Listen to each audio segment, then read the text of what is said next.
thanks almost single-handedly to Ogma and Gond, the gods of invention and innovation, technology flourishes within Amaranth.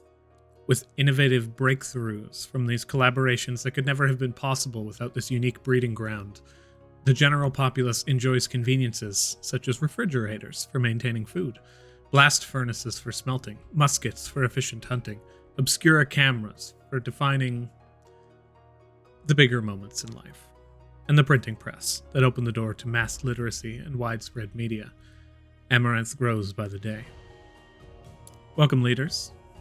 Leaders? Yeah, that's right, to the Dragonleaf. The tales where tales are told. With the end of this short arc upon us, I thought it was a good idea to just give a little moment of reflection. But not too much. This is a short arc, so let's just take a moment of silence. Okay, that's enough. If you like the content, leave a like in the tip jar and subscribe to our weekly tales. Leave a comment in the suggestion box to tell us how well we did or how well we did not. Thank you for listening. And without further ado, it's time to open up shop. Hello. Hello, everybody. What do you call me? I don't know. We're all leaders in our own life because I robot this body. You would think I said liters. Yeah. She is not a quantified volume of actually she is. This is a good way to sum up a human. You are a leader. I'm quantified. I hope you feel quantified. Well, she's thinking liters as in the measurement. Yeah. I know the word. I've heard of the word leet, but I don't know what it means. It's like elite, right? It's like leet means yeah. leet. If you're looking at the actual definition, leet means last time. Oh my god. The deviants. Skirt. Oh no. The deviants journeyed through Ironhall, a city at war from within, and discovered a creature known as a Serolith in the heart of the mines, being controlled by two robed figures. With the Serolith defeated, or controlled or aided at the very least. With the Serolith defeated, the family fled the city and found the sickness inflicted upon the populace gone. Amidst the chaos, they summoned Orion to teleport them out of the area, and alongside Rowena fled the city, returning to Amaranth. After a brief rest, Matilda gathers all of the information the family has in time for the dungeon for reference. Killian upgrades her shop, and Bladebeak gets a metal makeover, utilizing the mithril metal. Jhojo trains in becoming a chef with Ron, who buries some cash, and Vincent heads to the Valentine estate, where he discovers that Vanessa Valentine has been roused from her curse. Just before a new day dawns, let us jump in here. Vincent. As Vanessa, arm in arm with Carmina, strides into the side room, and Vanessa demands a horse be brought to her from the illusions of grandeur that you have created before her, which is a brilliant little phrase that I didn't realize could be used in this way. You can smell the sweet scent of pastries wafting through the manor. Carmina looks over towards you in a brief moment. Go ahead. No, I was going to say she instructed him to go over to the aquarium room. So Precisely. He'll basically just give her a nod and start heading in that direction. Does she deals with her sister. Dalian, please escort Mr. Goldwater, please. You look over, and you see Dalian, who, as he stands very tall, kind of like short silverish hair, somewhat spiked back, in almost what seems like an attempt to slick hair back in similarity to other butlers that you have seen in the past. He just kind of gives you an immediate nod and says, Mr. Goldwater, this way, please. And begins to carry you to the other side of the room. Not physically, but maybe emotionally. He'll take one more look back at Carmina and then just follow along. She gives you a nod, and you can see the small, no more than 12 years old, black hair pulled down. Once again, the telltale silver or pink eyes of the Valentine family, looking over towards the now open kind of kitchen, kind of dining area that you see before you. And then she's just like, horse, but first pastries. Make sure that we get a stable, a proper stable. And then Carmina just looks over as the door opens. She says, who here is capable of building a stable? As the doorway closes behind. And Dalian escorts you over to the small room off to the side. As the sick as hell music begins to subside, Yeah, just smooth jazz Hey, is man, like, oh Vincent man. would not mind if this is just perusing throughout their house. He likes this jam. You see, So I'm sure it's awkward at family gatherings. I'm not gonna mention what it made me think of because there was a child on scene. Someone order a pizza? that's That's not what the I meant. pizza. Little That's the awkward plumber, at guys. Family gatherings when That's someone the shows plumber. up. Pizza's coming later. It's a stable hand. Woo! Already? Heard you ordered a stable hand. Hey, Vincent is a jack of all trades. He could Oh, good lord. see about building a stable. As you move into the aquarium room and you begin to sit down in the kind of like lowered lounge area, Dalian stands off to the side and just begins to await and stands at attention. If you need anything, let me know, Mr. Goldwater. I'm okay for now. Thank you. And he'll look around. Him and Carmina usually like sit down at there's like a little lounge area and have chatted in the past before. So he'll go basically rest there while he waits. He'll kind of like sit down on the couch and take out his book and start writing in it, just taking some notes and following up on some ideas he had in the past or some music while he waits.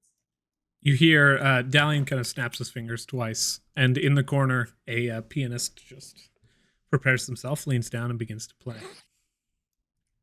I can't say anything around you people. It was No, for me, it's just the fact that you have the audacity to have another pianist in the room, but it's fine.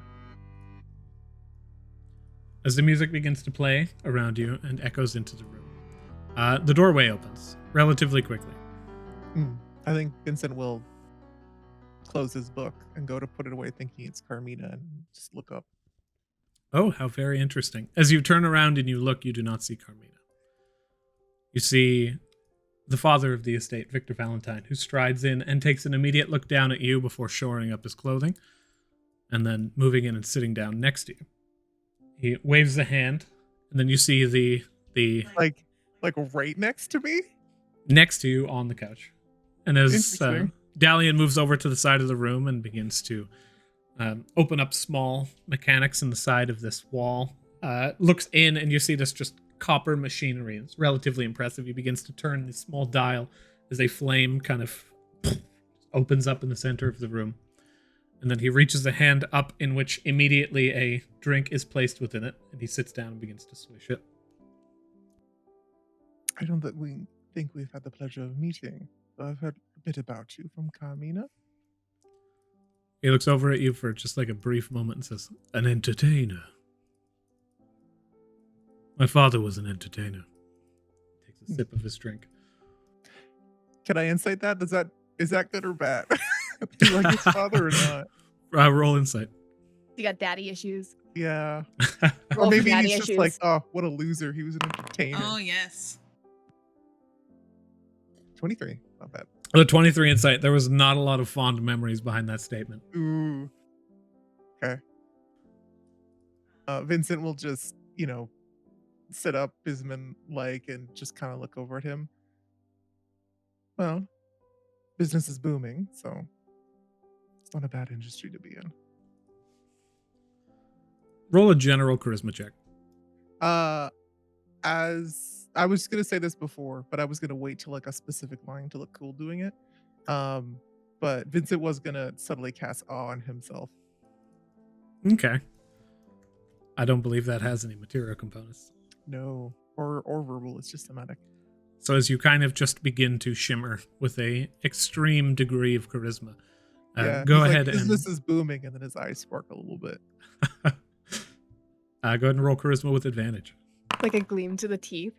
Okay, good. 23. A 23 with an ability check is quite phenomenal. As you sit back and you say that, another drink is placed down towards you by Dalian, who reaches out with a small, maybe Does it 2 look like- inches of whiskey, as far as you can whiskey. tell. Okay. Vincent will like nod in like a thank and I guess pick it up. He doesn't want to be rude. He'll take what the guests have offered. He sits And- back. Mhm. I've heard the rumors of your birth. Mother tossed out, started from nothing, made quite a name for yourself. I hope you realize the rumors surrounding you. It is important to be cognizant of such things. I'm quite aware of them.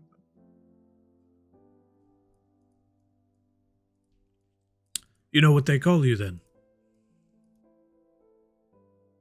People call me many things. Care to be more specific? A drop of black in the gold water. A stain on a gilded family. A difficult hurdle to overcome. Well, I think that depends on perspective. Black can be just as beautiful as gold sometimes. Just depends on the angle you look at it. Roll persuasion.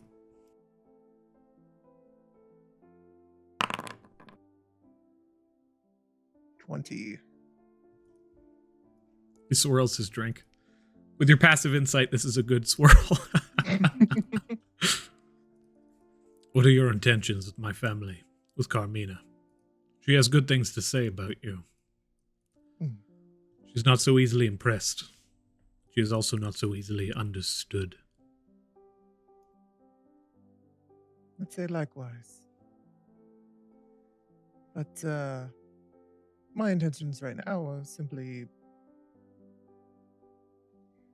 the more business. I needed some help, and she was able to do that. But I guess I can be honest with you a little bit. I wouldn't mind getting to know your family a little better, and Carmina specifically herself. I'm going to ask you a fun question. What are your surface thoughts right now? No No reason.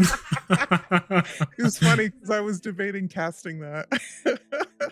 Vincent's Oh my surface goodness. thoughts. What happens if two people cast detect Detect thoughts on each other? They're just like hearing their own thoughts in an echo. Mm. It's just a feedback loop. Okay. Yeah, Vincent's surface thoughts. I think because he's aware of magic like this, because they use it, he's pretty defensive, and because he can speak telepathically, he doesn't do a lot of them. A lot of it is just words that he would say just before he says them. So kind of like an echo, like he's thinking about what he's talking about. You can't get feelings through detect thoughts, can you? Oh no, you Not do unless get you their dig emotional deeper. state. Not unless you No. dig deeper. I think you do get their emotional state. Their I can double general- check. Yeah. But I That feel would like be that's more what only you if you would dig feel. deeper. You can read the thoughts of certain creatures. When you cast a spell on your action on each of your turns, you can focus your mind, etc. You initially learn the surface thoughts of the creature, what is most on their mind at the moment. As an action, you can shift your attention to the creature's thoughts or attempt to probe deeper. If you probe deeper, they make a wisdom saving throw. You can learn their emotional state and anything affecting it at the moment.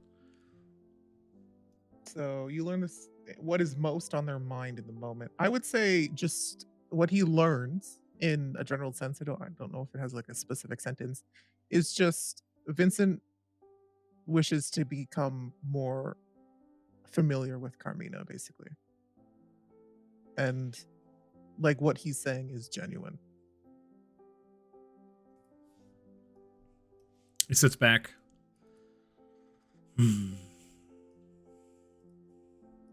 Stares out for a moment. Looks at the aquarium. We have built much for ourselves.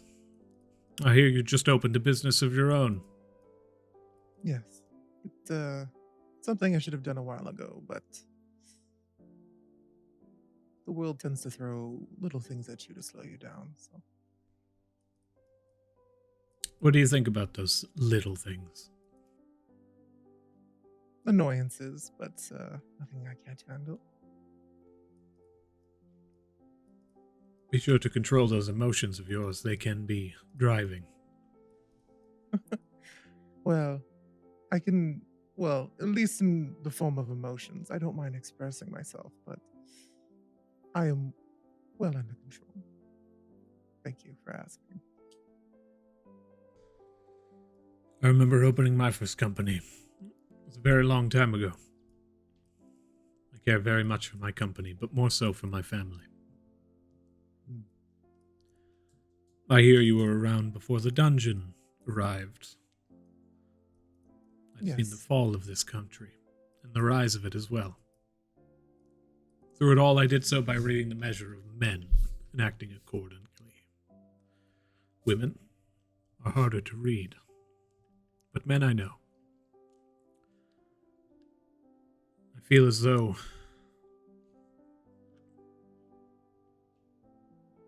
I can make you a measure by seeing what lies within that mind of yours. And you see him pause and hesitate for a moment. Sits back, takes a drink, and says, and I look forward to it. Stands for a brief moment as you hear the door open once more. And Carmina steps in and says, Father! My apologies, Mr. Goldwater. I believe he was just leaving, weren't you? It is nothing, Carmina. We had a lovely chat. It's nice to get to know your family. He looks down towards you and extends a hand for a handshake. He shakes it. You know, businessman, firm shake. Propriety. Roll for firmness. He stands, he shores up his clothing. Roll for firmness. I don't want to have to say that again. Exert my... exert my dominance over the situation. Exert my good intentions with your child. With a 30-plus handshake, I believe any and all businessmen just kind of collapse. And then you can just kind of kneeling on the ground, take over. Like, it's so beautiful. You see Victor stand, look towards you, and look back towards Carmina. And as he just makes his way past, Dalian, eyes closed, standing in the background, a faint smirk appears on the left side of his face. Strategically away from you and towards Carmina. And she enters in and kind of just, very well, sits down, says something a little bit more exciting, if you don't mind, towards the pianist. Nods. I'm glad to see that Vanessa's up.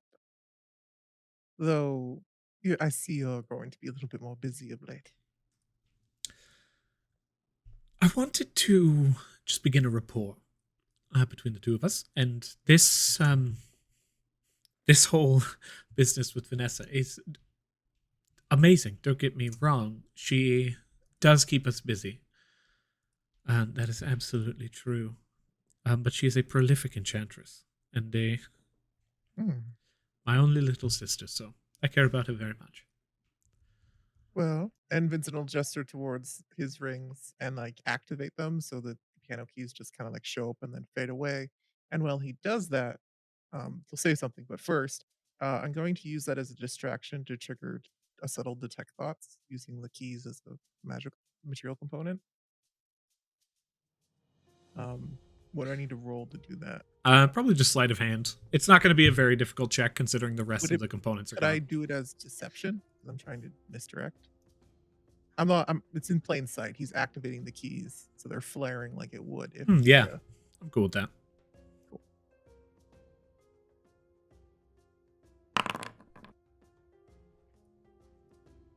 Okay. 16.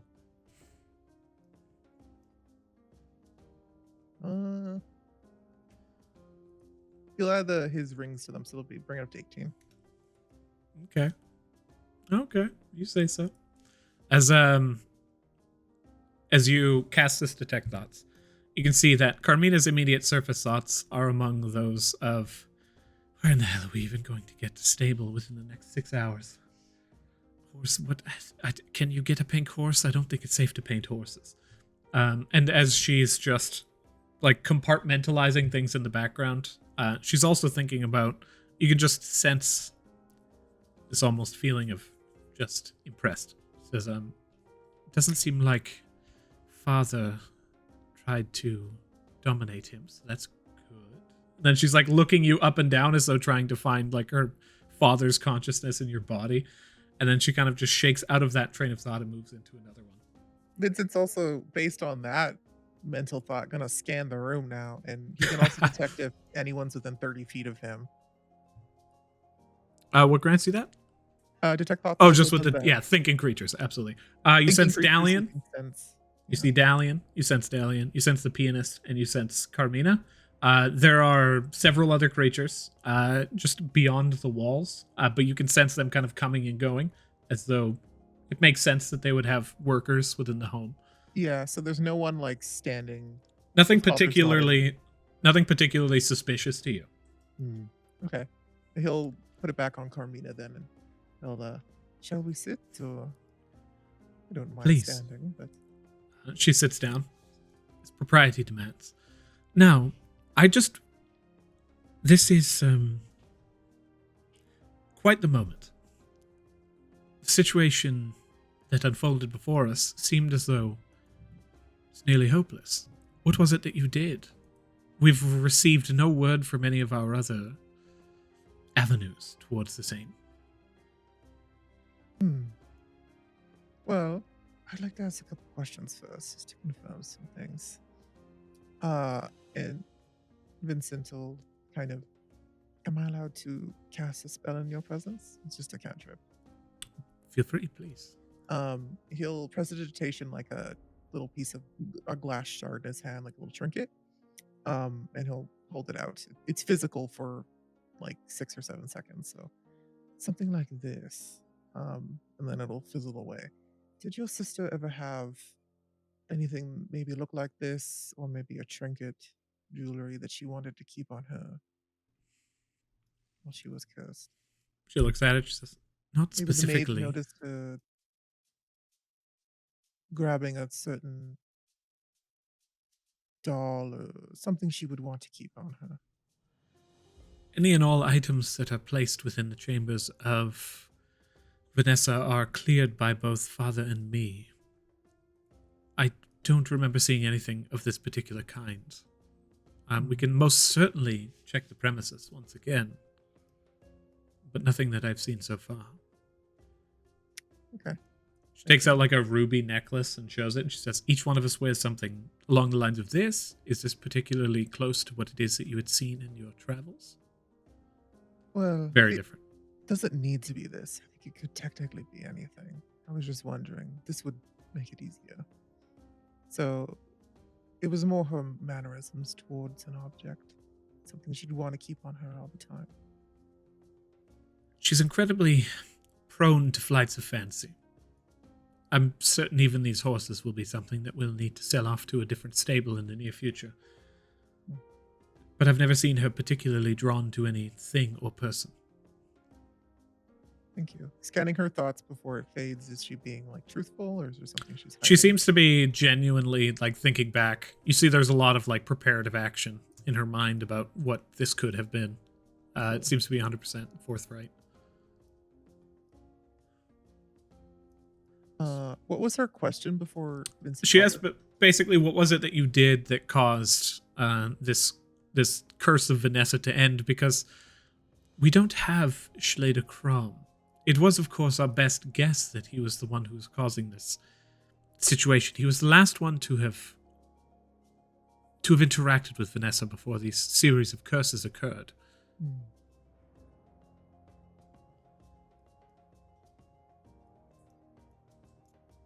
I'm trying to think of how, like, Vincent doesn't. That's not really a question.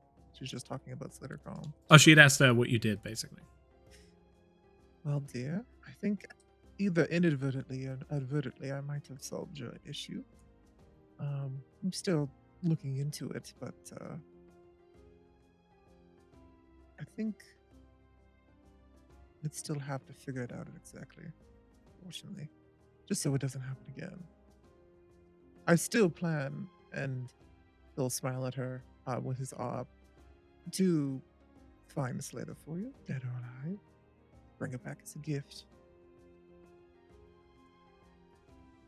Preferably alive, but dead is definitely an option. She looks around and makes sure no one's really paying attention. You see Dalian standing there, listening to the conversation, eyes closed and just stoic. I apologize if I'm being a bit vague. I have a feeling the solution to Vanessa's problem also involves some family business. I can't really give you much details. I understand. we also have our own avenues to find things like this. However, I think that's business for another day. As it stands right now, the contract that we have outlined, I can say, is... And then you see her kind of like break the businesswoman kind of just mode for a brief moment and give a smile, and she says, softened. So I have nothing but thanks. As Well, I have thanks for you too, and he'll gesture down to his rings. But to be honest, getting to meet you and spending the time together that we have was probably more of a reward than these. roll charisma.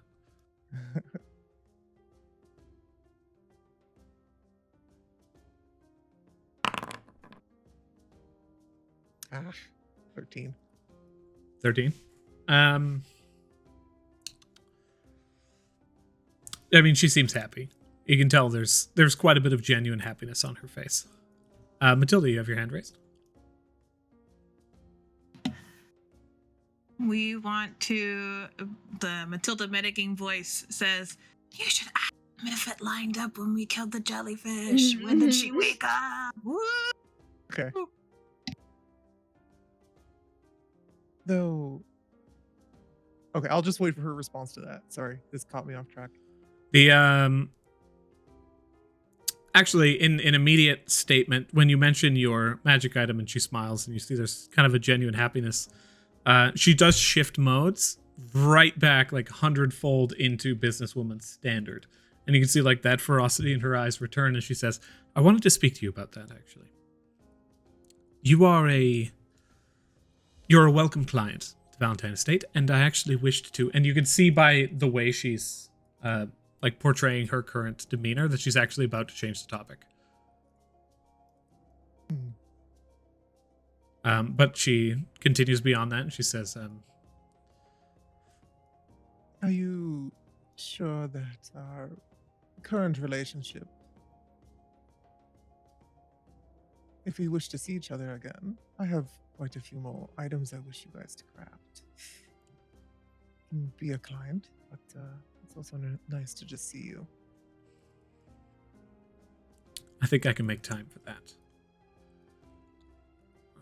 But specifically, you have brought us some ideas, and these ideas are among the most valuable thing that we have to offer, especially as enchanters. To give you a general idea, because at this point, Vincent, you are valuable.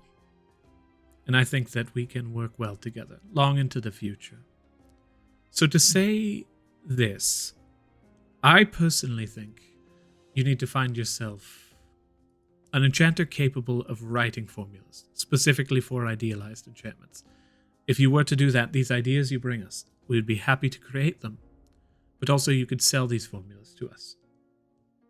And we could take them as partners, rather than as clients. Well, these, and he'll gesture at the rings, I prefer to keep the patent to myself, but my other ideas, he can be more willingly opened. That is a discussion we can take far into the future. And she grabs a small glass of wine and goes to just clink it against yours. Sorry to break the mood a little bit. And he'll probably see her shift back into business lady mode if she wasn't already in it. To help track down a couple things.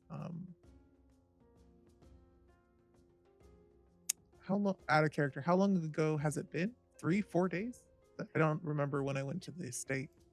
Was it on the first day? When you went to the estate, there from was the moment now to the moment the jellyfish died. How much? It was basically the afternoon of 1, 2, 3, 4 days ago. Okay. The afternoon of 4 days ago. Was that more or less when Vanessa became her normal self again, or was it before or after that? It was roughly around the same time. Is this in relation to something that we should know about? Unfortunately, dear, like I said, I can't explain too much, but confirmation is good.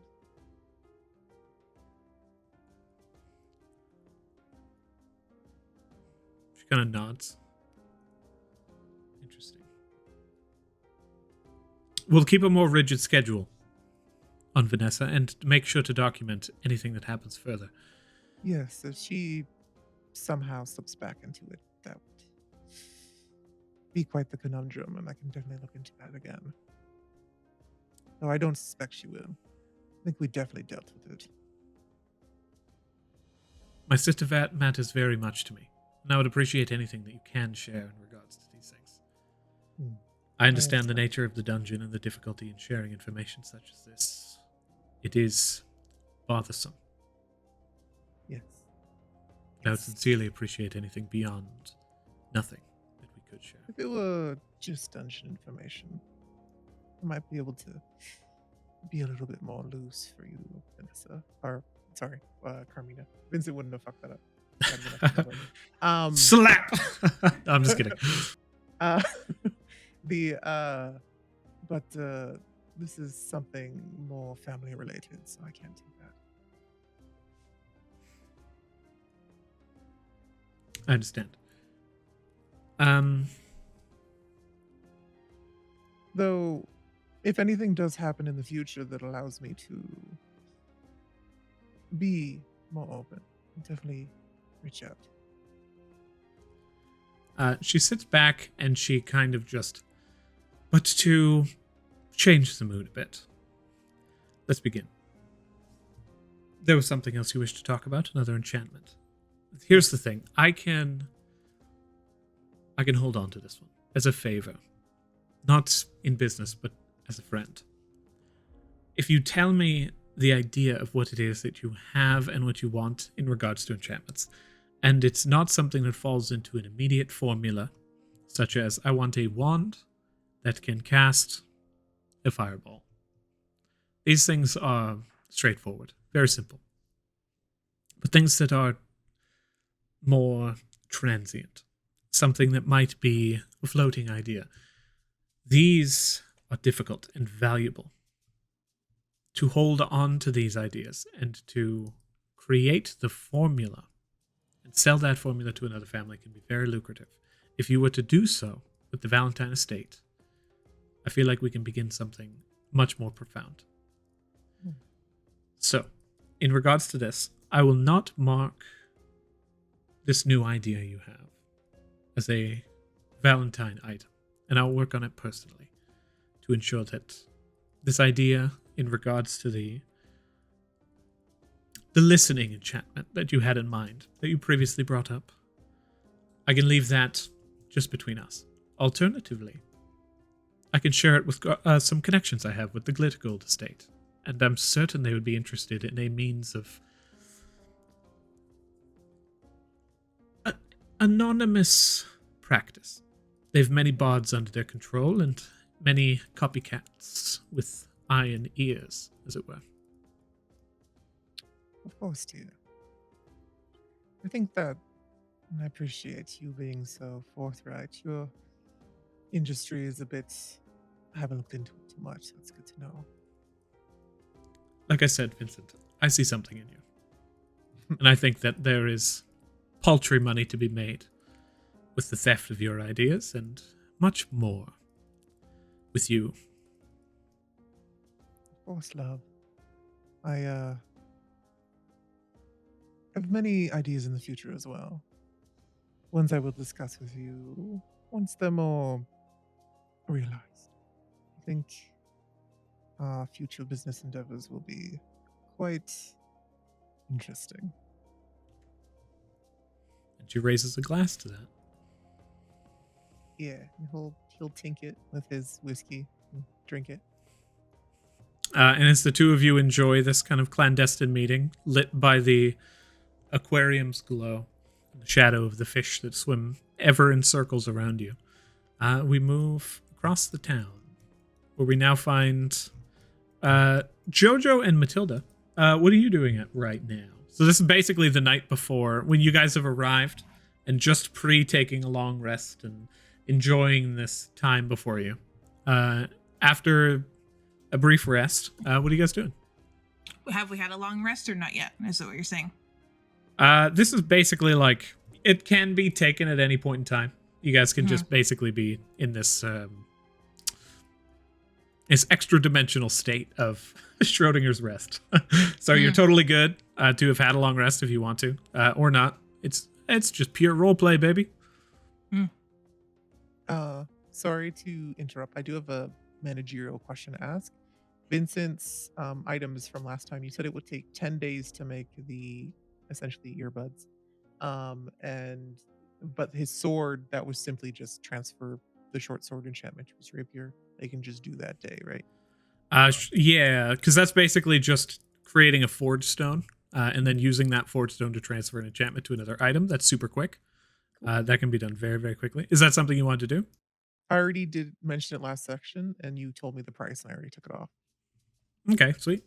Then that's something that we can throw into the works. That can basically be done in an afternoon. So you can mark that as being on your character sheet. Yes. Okay. And then, did you want to create your magic item? Yes, as earbuds, but you told me last time it would take 10 days, so... I've basically looked at and created a full new document for enchanting. So in the concept of making a kind of like just, not to devalue your idea, but this is a low-end magic item because of its functionality. 5 days. And it costs you $37.50 in gold pieces for the labor and the time. You already gave me a price last session, and I already minused it from... It was 120. So this is significantly reduced. Okay, so out of 120, I already marked it off my character sheet. What was the new price? I can just give you the total. So 120 versus 37.50. So you can put 82 gold, 5 silver back on your character sheet. Cool, thank you. Yeah, I think after getting back to the family home, Jhojo goes into her room and starts like setting up like she had on the way out of Cisco, she got some like incense and all the other stuff you need for find familiar, herbs and charcoal and chalk and A incense. little brazier. Yeah.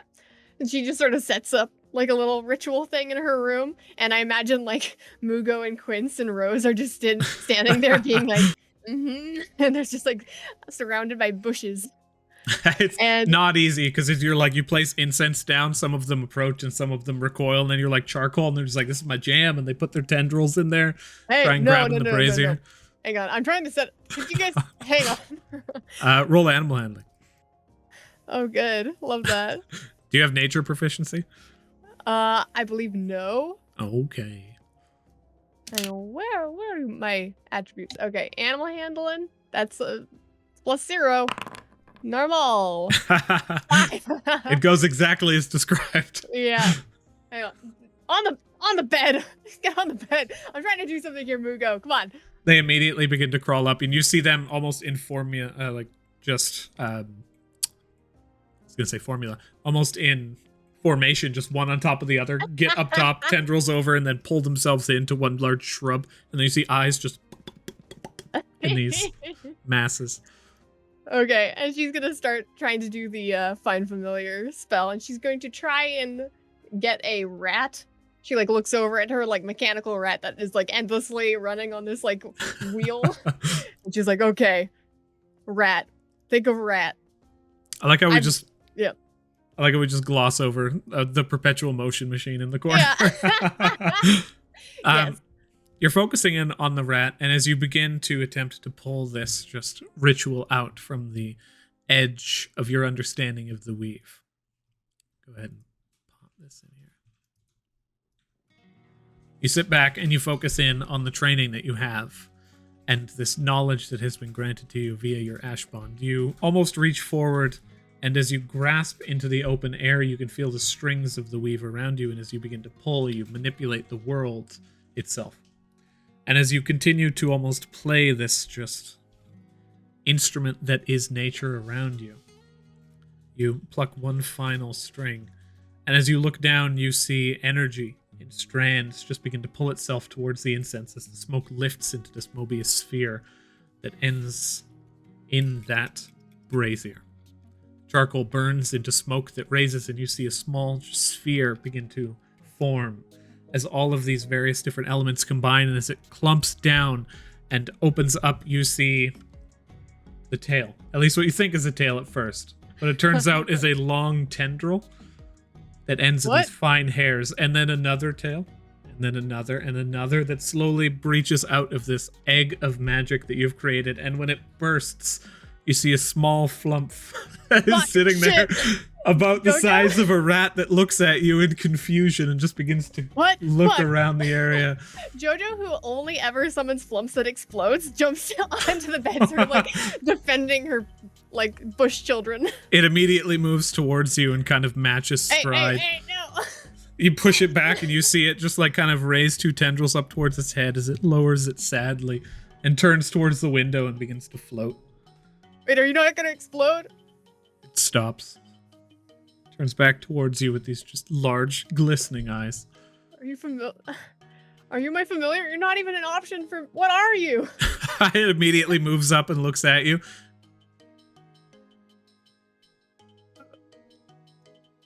Okay. Here you go. Just lands on your hand, and as it does, you see it thinking for a brief moment before the tentacles kind of like move up onto the back of its head and then spring forward into two small little ears. It just begins to like reform its body as you see this like jelly just extrude until it's into the basic form of a rat, and then its eyes pop one after the next and just look up towards you in this just small spaghetti creature. So it's basically like trying its best to be a rat. As it's looking at you right now, it's struggling at best to maintain this form. But that is currently as it sits. Like a preschooler made a macaroni sculpture of a fucking like rat. Why can't my magic just be normal? You look at this pale blue fading away to an almost white color, and these small eye stalks that are now pulled into the body of this jelly-like creature. Okay, here you go. There. You can let that go. That looks painful. It does not. Okay. It almost, you see a pride in its face. Yep. That's what Jojo does.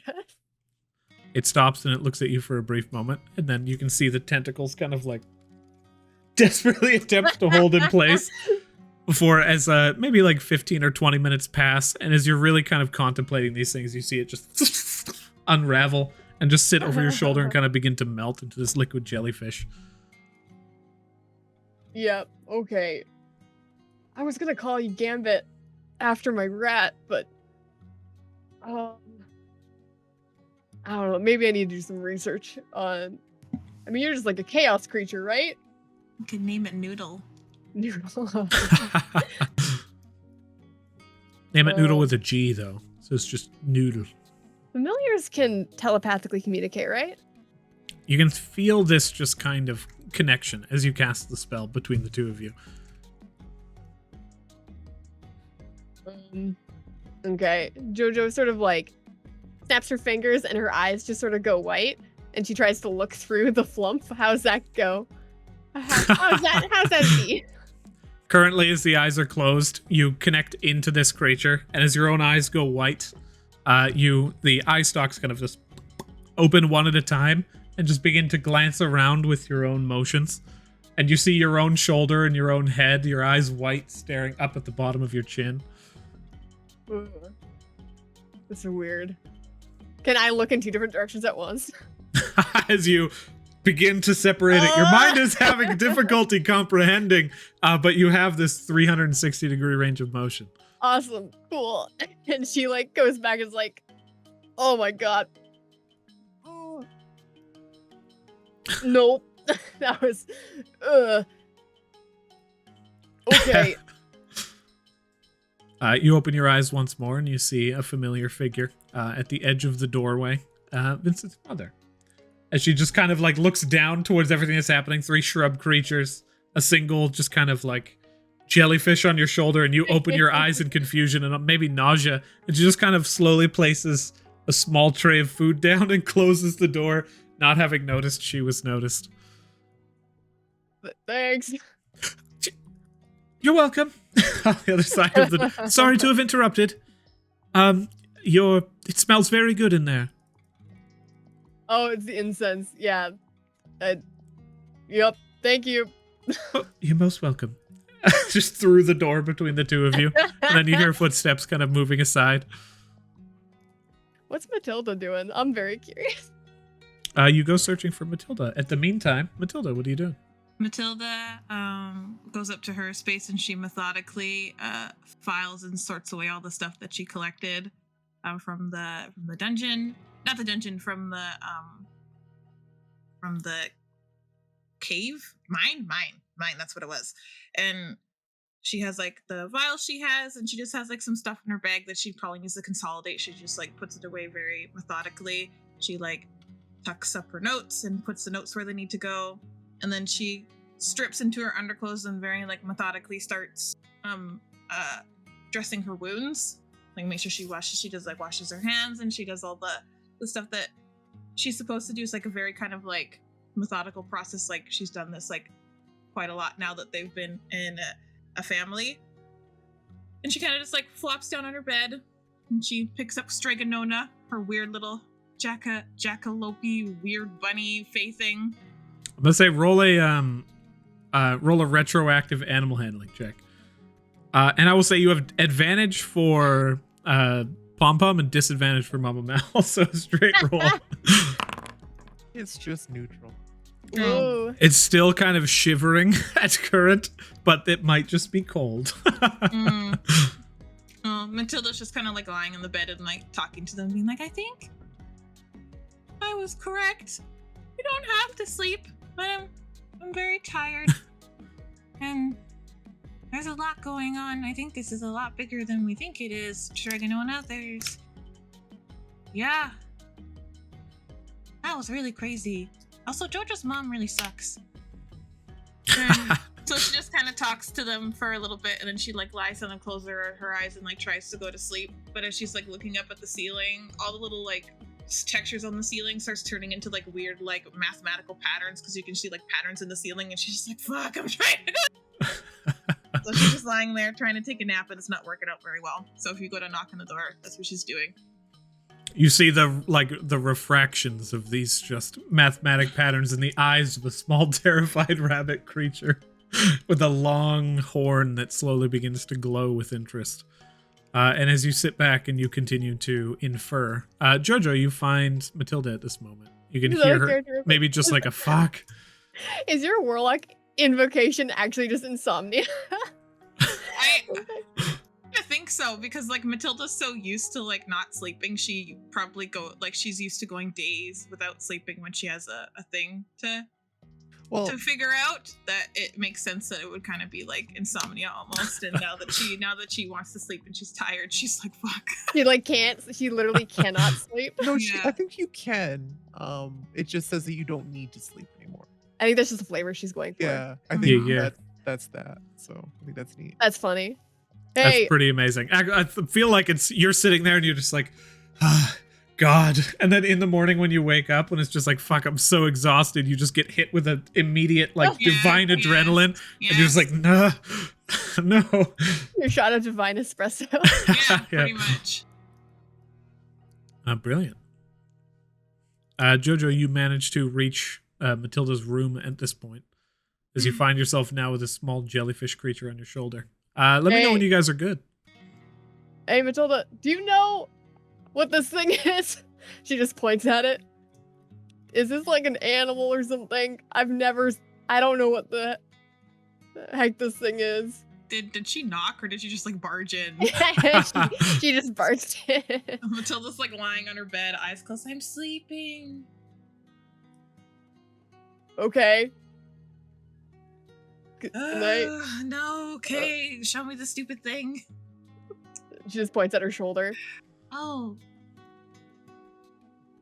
What? I tried to summon a rat, but this thing showed up. This is like the thing, like you've seen it before, right? They like pop up when I'm raging sometimes and they just like explode, but this one isn't exploding. I think you should go see a doctor. Why does your magic keep doing that? I don't know. It's wild magic, man. It's wild like that. That's not wild. That looks contagious. But here, let me take a look. So you don't recognize this thing? Well, does Matilda recognize it? Go ahead and roll Arcana. Okay. Just so you know, I'm like in a tank top and like a pair of little shorts, like like underclothes, and I'm like I'm all bandaged. Not that we would really care, either of us, but I just think that it's cute that she's not wearing her usual like goth dress or pants and shirt. Arcana. I imagine JoJo's family is like the doesn't know personal boundaries type of family, like barged into someone's room. And Matilda wouldn't Especially really understand to be ashamed of like hanging out in her undies. She's just like, whatever. No need to hide your fur. Nudity is a natural state. Clothing is the anomaly. We're all fearbolgs here. As you look upon this creature, you recognize it in immediate view. First off, in its coloration, you can tell that this is this flump. As you look upon it, and you know it to be, is in fact a relatively high-ranking flump within societies of their own. Looking into what you recall from the history of Arcanum and what you understand about it, is that these creatures are creatures of virtually unending like positivity and enjoyment. A very chaotic creature in nature, but they do follow systems, and they have their own societies in which they have been known to also convert evil creatures to the path of good with their simple enjoyment of life. These amazing little creatures, as far as you can tell. I explain that, but then I say, you basically summoned Jaeger if Jaeger could be a flump. Okay. Are you sure you don't like him? I mean, you just summoned him in flump form. It's hard to tell with his demigod thing, you know? Yeah. I mean, I'm sure that's why he says it's a curse. I actually like him better now because of that, because it's nice to know someone else that can't control things that they do from things that are not in their control or things that are inside their own head. So that actually made me like him, not romantically, but friendship-wise, I liked him a lot better. Can we go visit him sometime? I got the jump spell, so I can cast that on you, right? Yeah. So we could jump across the river and take a shortcut. Here's the thing. It can make you jump, but can't guarantee how you land. Well, yeah. You'll probably eat shit, but you'll get across. Let's table that for a second. I think if we do go see Jaeger, I would want to ask them to possibly, maybe we'll have to pay them, I don't know, but I want to do a scry or a locate object spell. We probably will have to go get Morgan, because I sent a message to Morgan's brother and it went through, so that means they're still alive.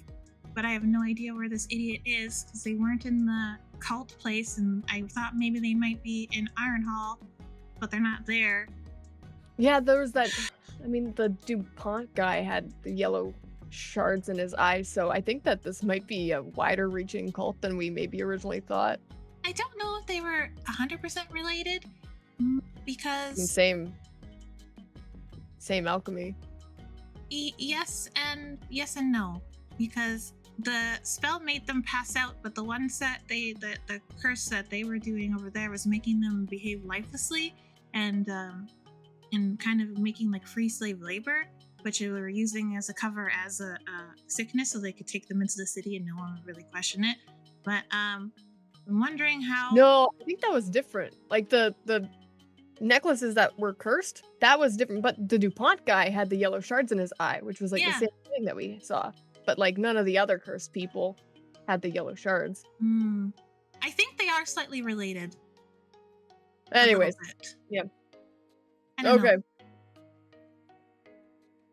It's really weird. I don't know where this dude went. This is why having siblings seems to be terrible. They always go missing. I hope fucking not. I'd say at this point, probably, I don't know, Vincent, if you would have left the or the Valentine estate post kind of that meeting. The only thing I would have added more, because it was something that you pitched there and I had to think about it for a minute afterwards, Vincent would have, after he gave her the idea for, asked her what they're willing to offer for the patent.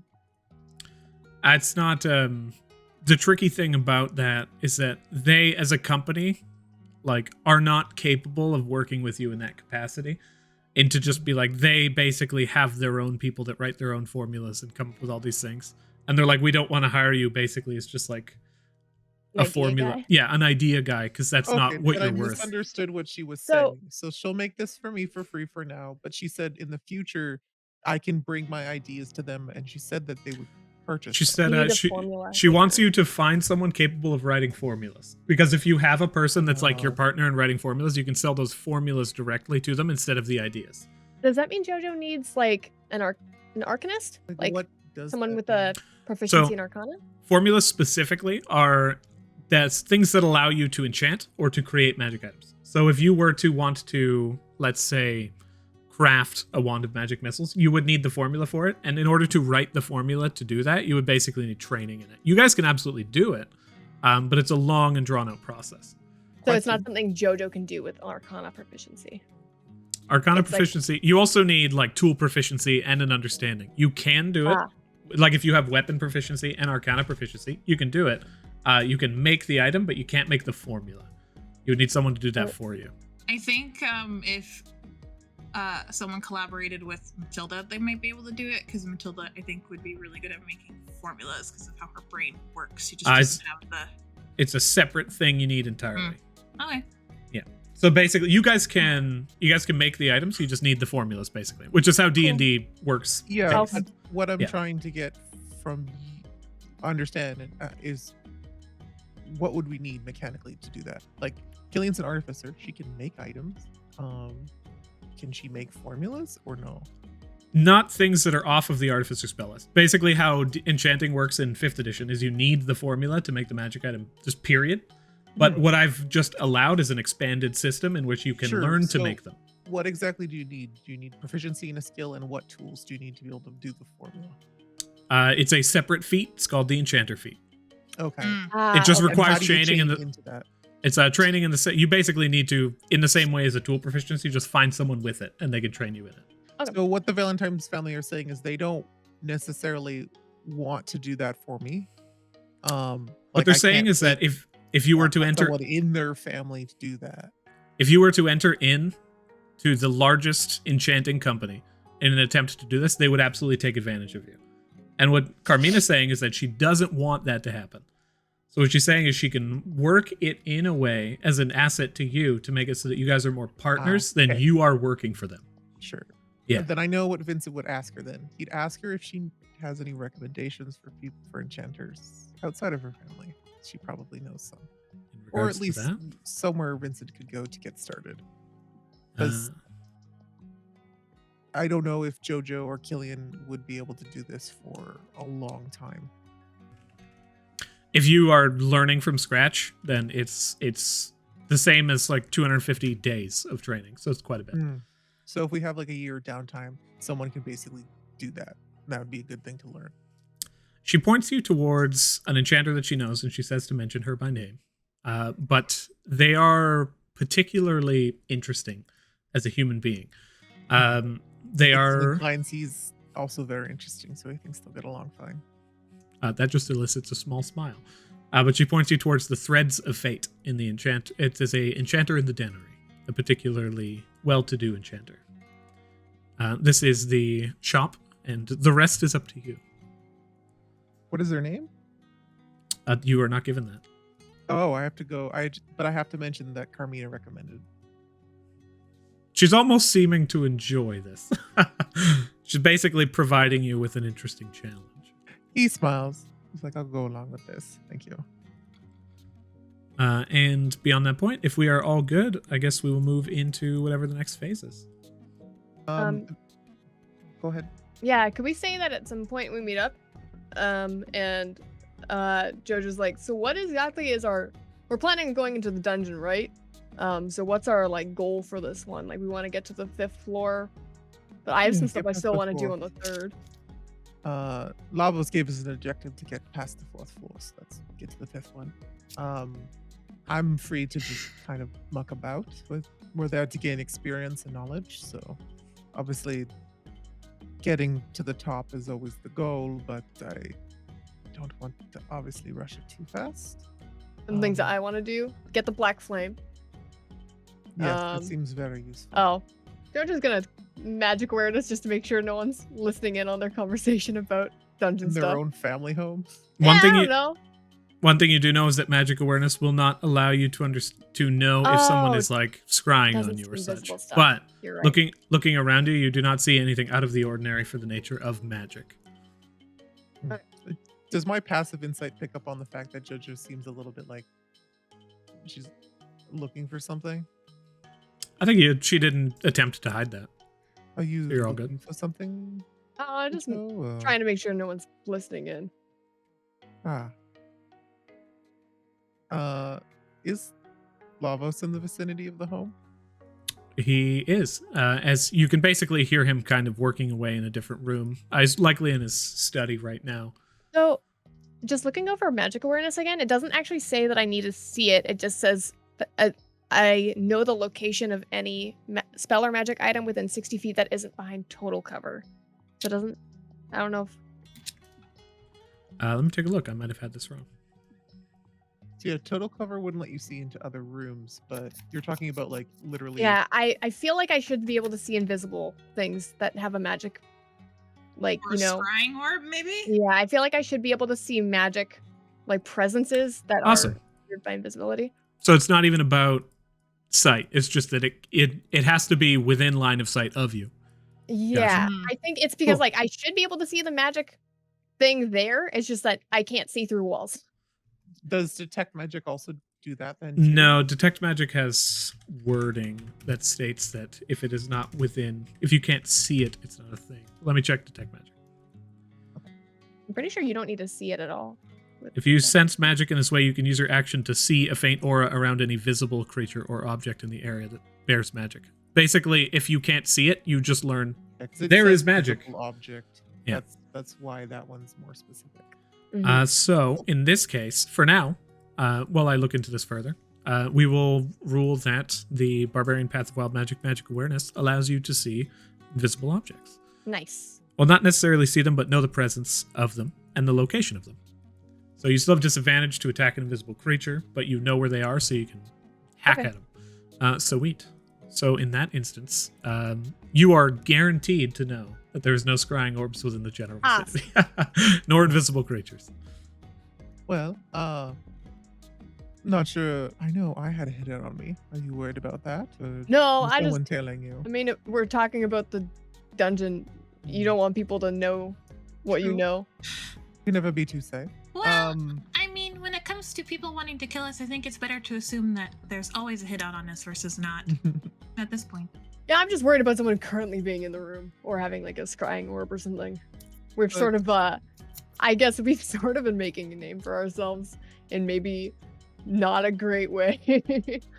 Yeah, eventually I do feel like we might need some magical protections in the home, but I think we're still okay for right now. Anyways, I want to get the Black Flame. I want to go to the Sun Shrine, the Sun Cathedral in the Mhm. 3rd floor, and then I want to try both the Moon Key and the Sun Key on both of the gates in the mansion and see if that changes what happens in the mansion. Do we That's what know- I'd like to do. We don't have any information about the mansion, right? Mo told us that it's empty and then there's someone like crying in the corner, but they're invisible or something. Yeah. So we don't. It's not blocking our continuation to the 4th floor. I'm just wondering why it exists, basically. But It's part of the story of the dungeon, pretty much. There's a very consistent story that's been going through. Well, why don't I just show you? And I get you guys to come with me. Yes, follow. And then you come into my room, and then you come into something that you assume is a closet, but then you open it, and it's actually a tiny little room that has no windows that's lit up, and the walls are just covered in notes, and like things are connected to each other, and it's like from floor 1 to floor 3. I mean, like the walls aren't 100% covered because we've only been to floor 3, but it's like all the notes and hypotheses that Matilda has, and all the information that she's gathered from what she knows from the dungeon.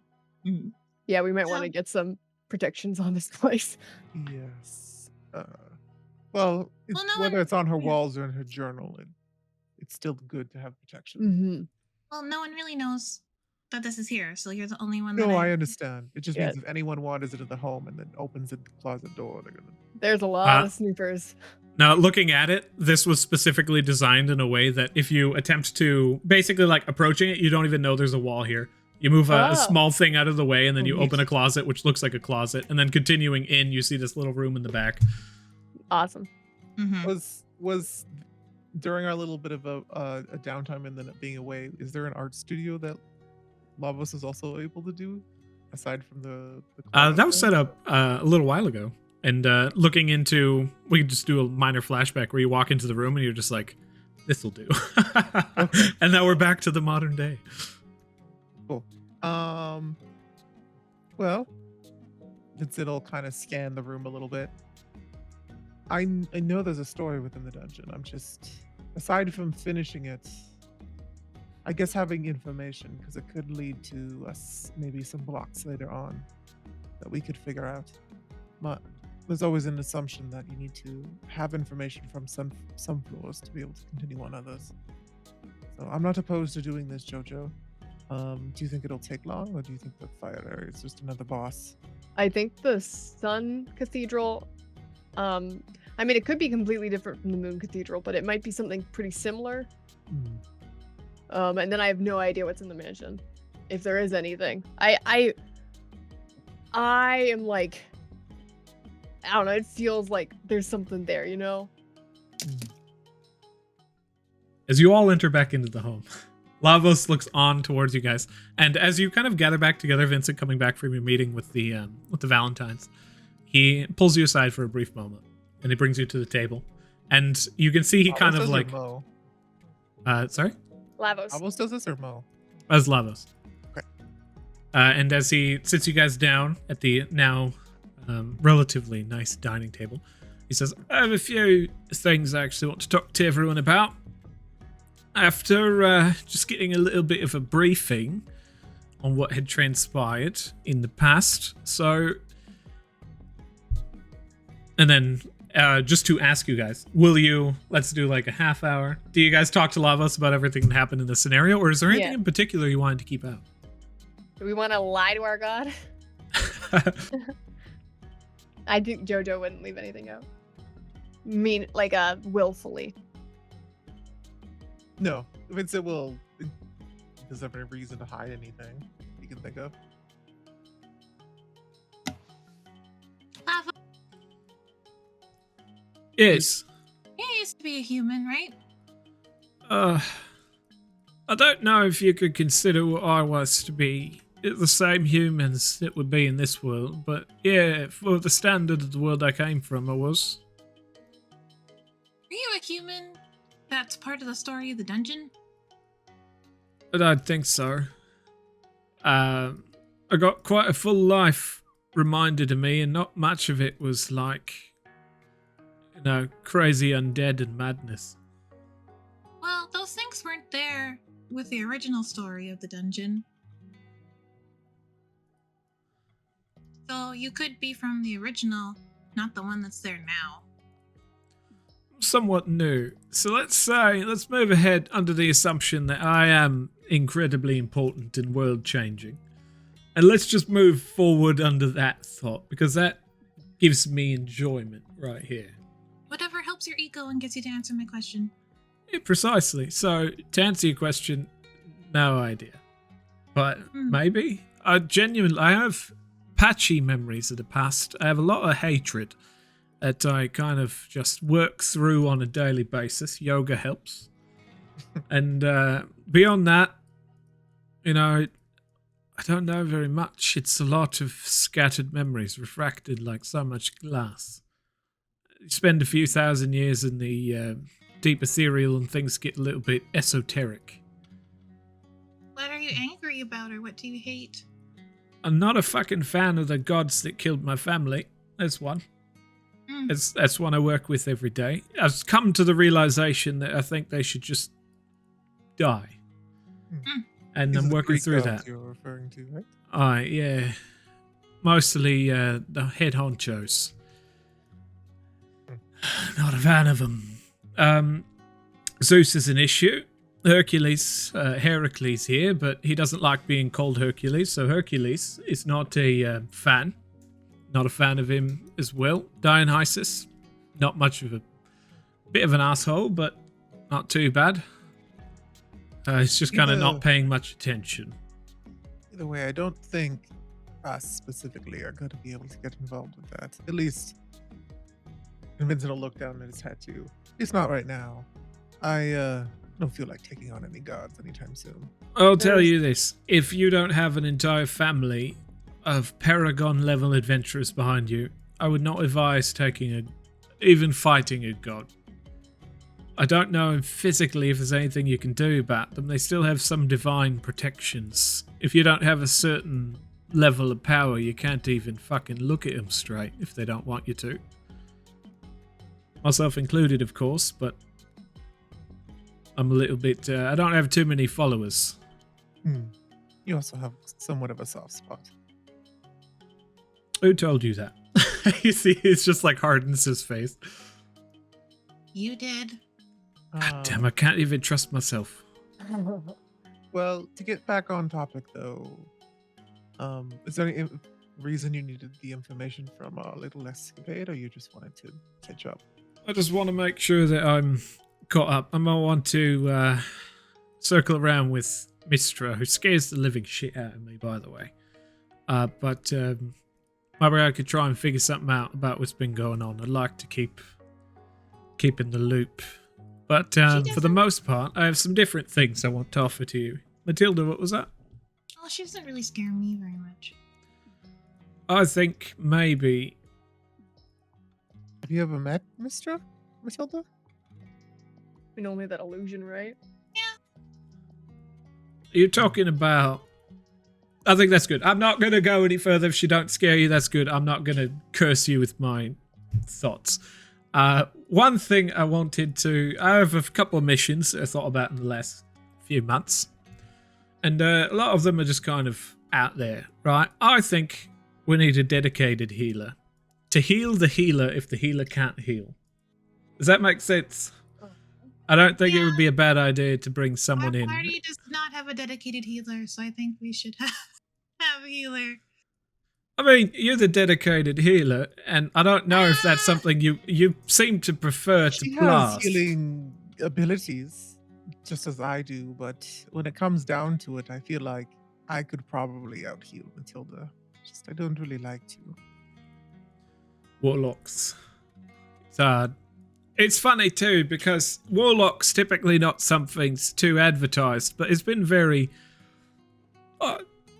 people have been really getting behind Warlocks in the last few years. Thieves, rogues, typically still kept under wraps. Not good for business, right? But Warlocks, I sold my soul to an ex.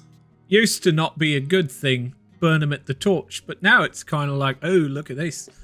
It's interesting. Do you have anyone in mind, Lavos? Not immediately, but clerics are incredibly rare. No less unbound ones. There's, But if what was that drow's name?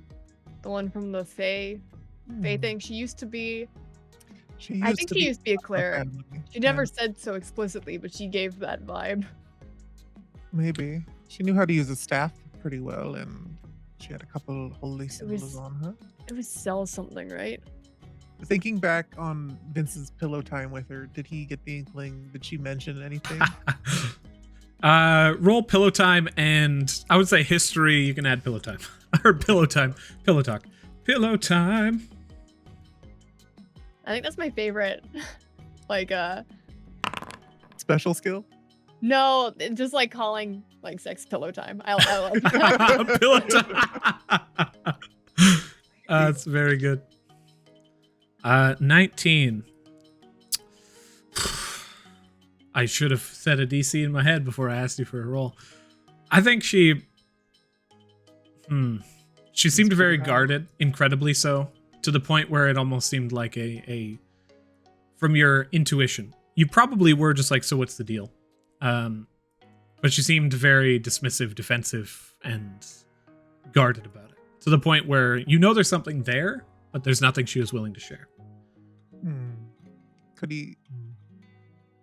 Could couldn't have subtle detect thoughts during that. That's all in the past. Yeah. I would I say don't know this so incredibly guarded that even if you were to attempt something like that, still did not gain anything. Did from it. she give Vincent an ability to contact her? She still owes you money.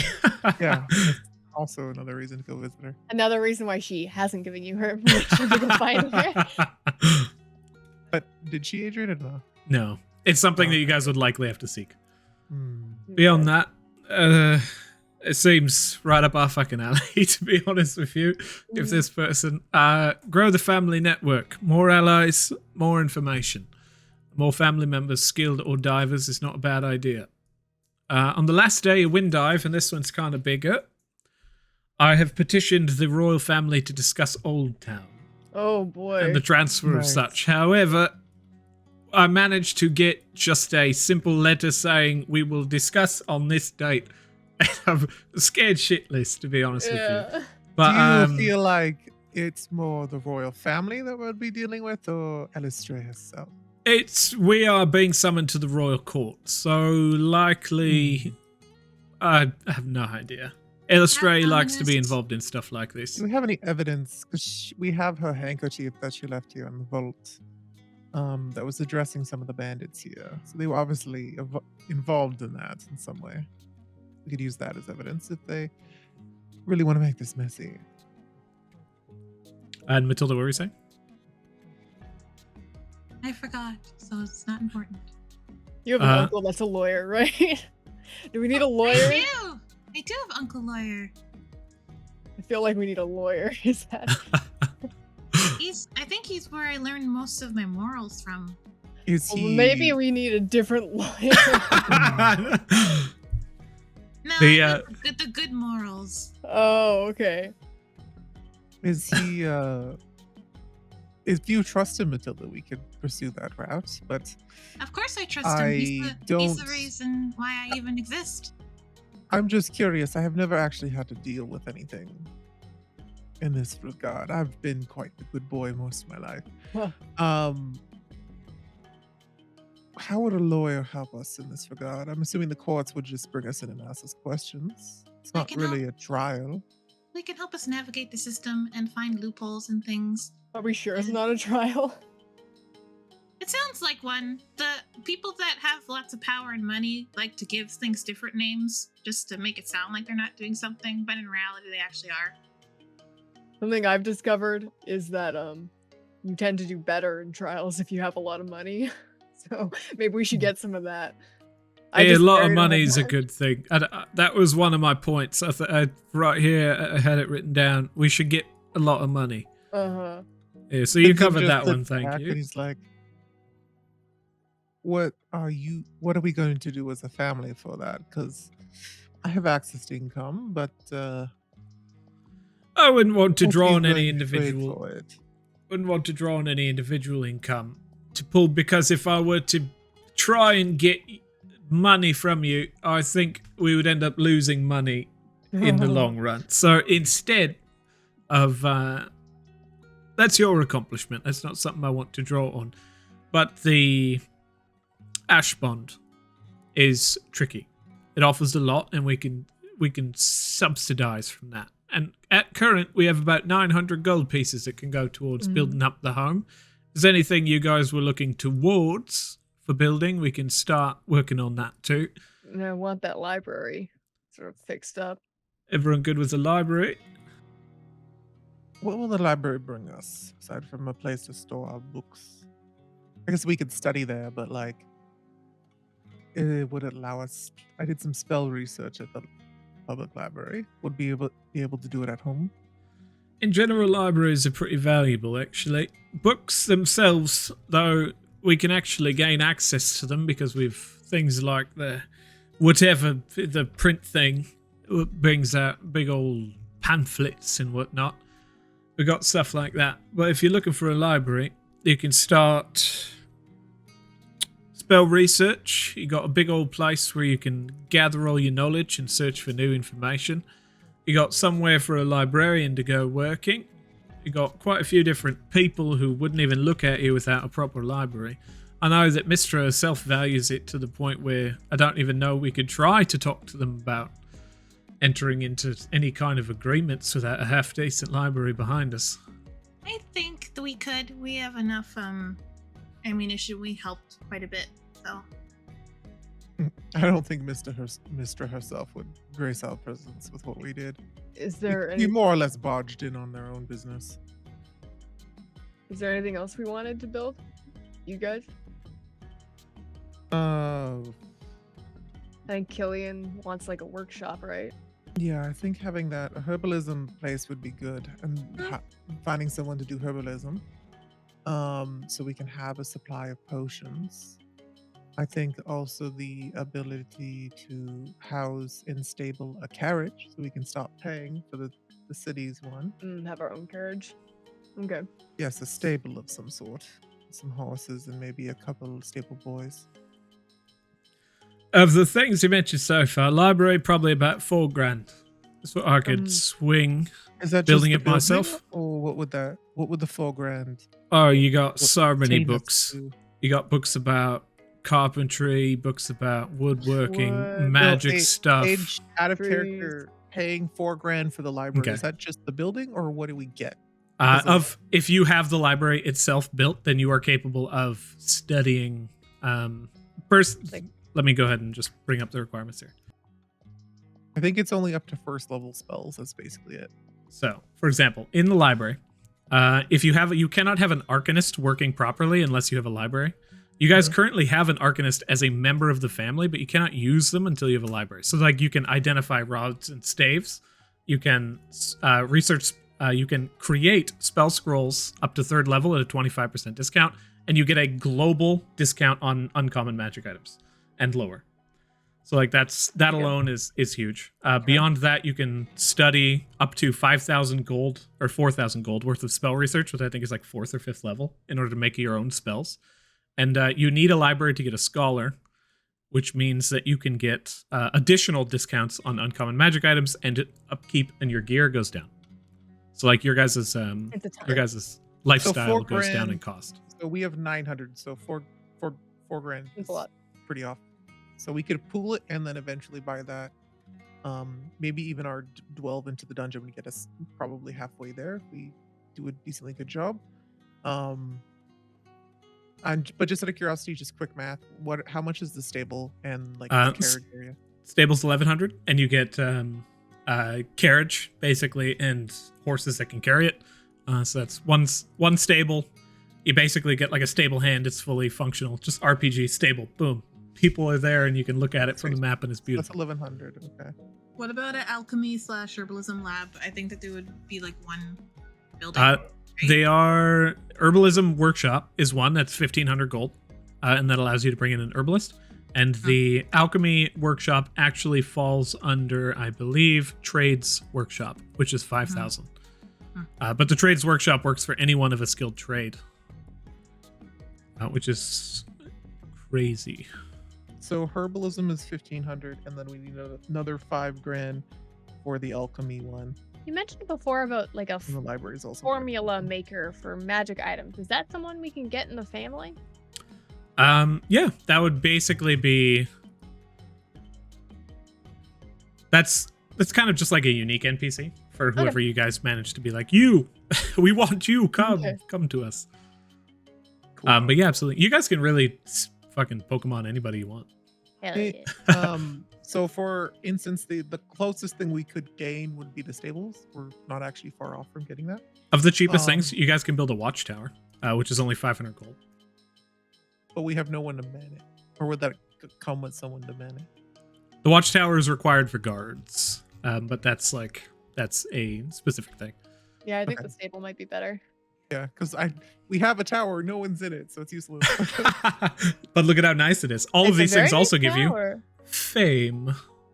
Okay, I think Ooh. a stable on our own custom carriages would be nice.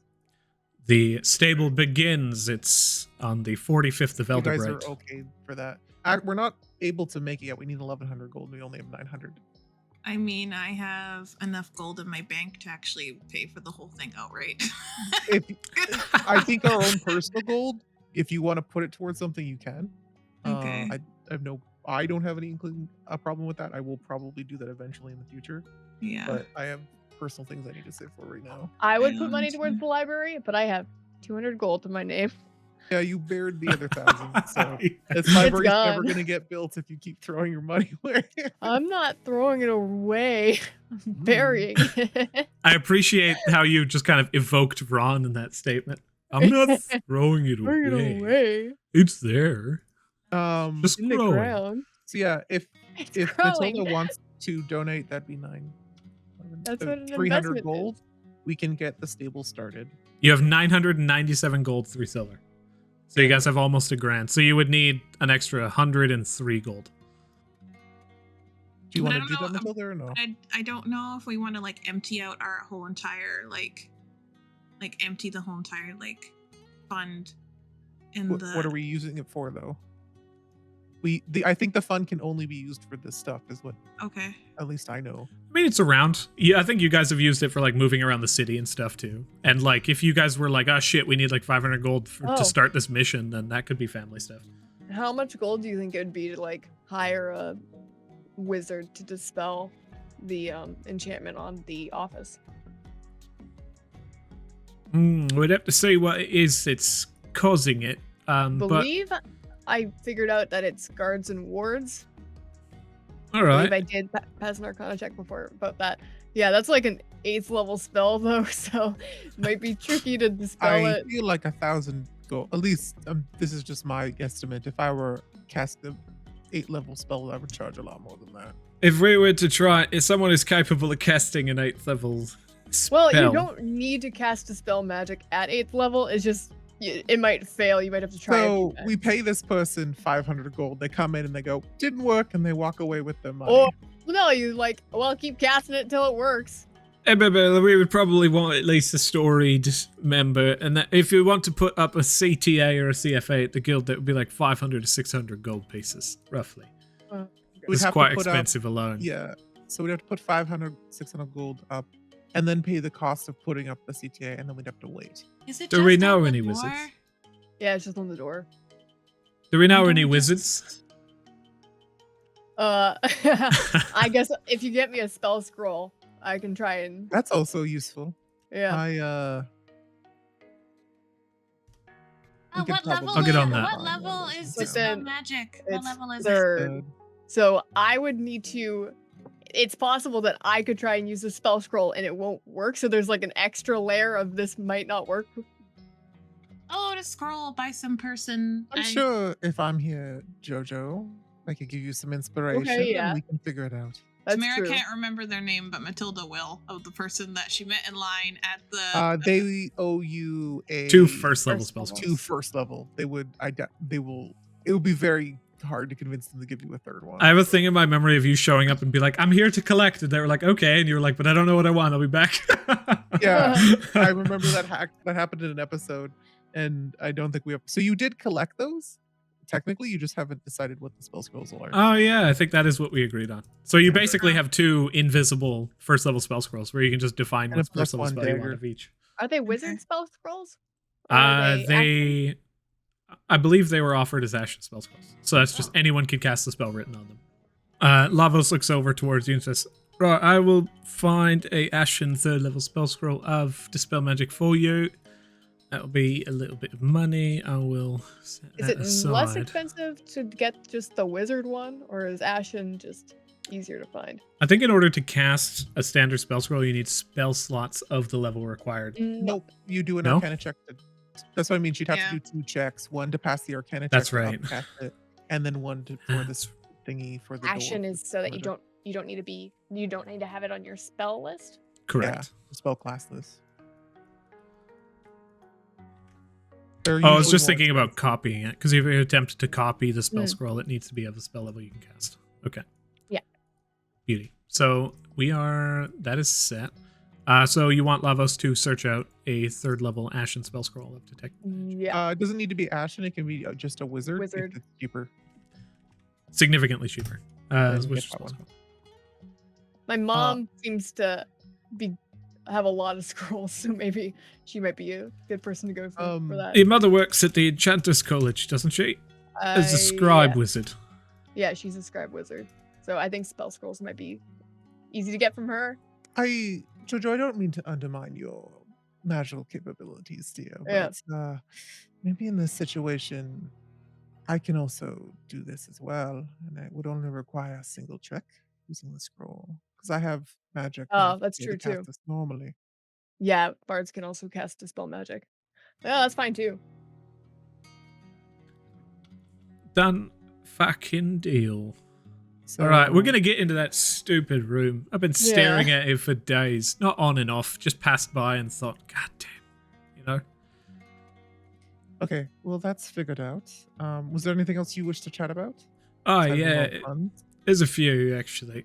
Funds is one, it's just always on my mind, right?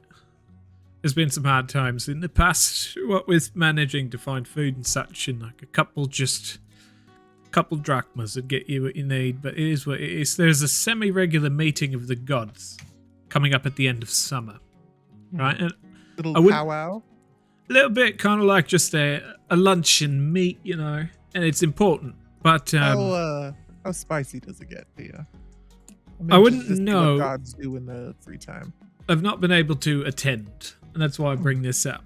I cannot actively, go for it because if I were to try and enter into some of these social meetings, if gods have something to say against that, you typically don't get allowed to join. So we need people who would vouch for me, more so than those who would say, "Nah, keep that fucking guy out of our watercress sandwiches."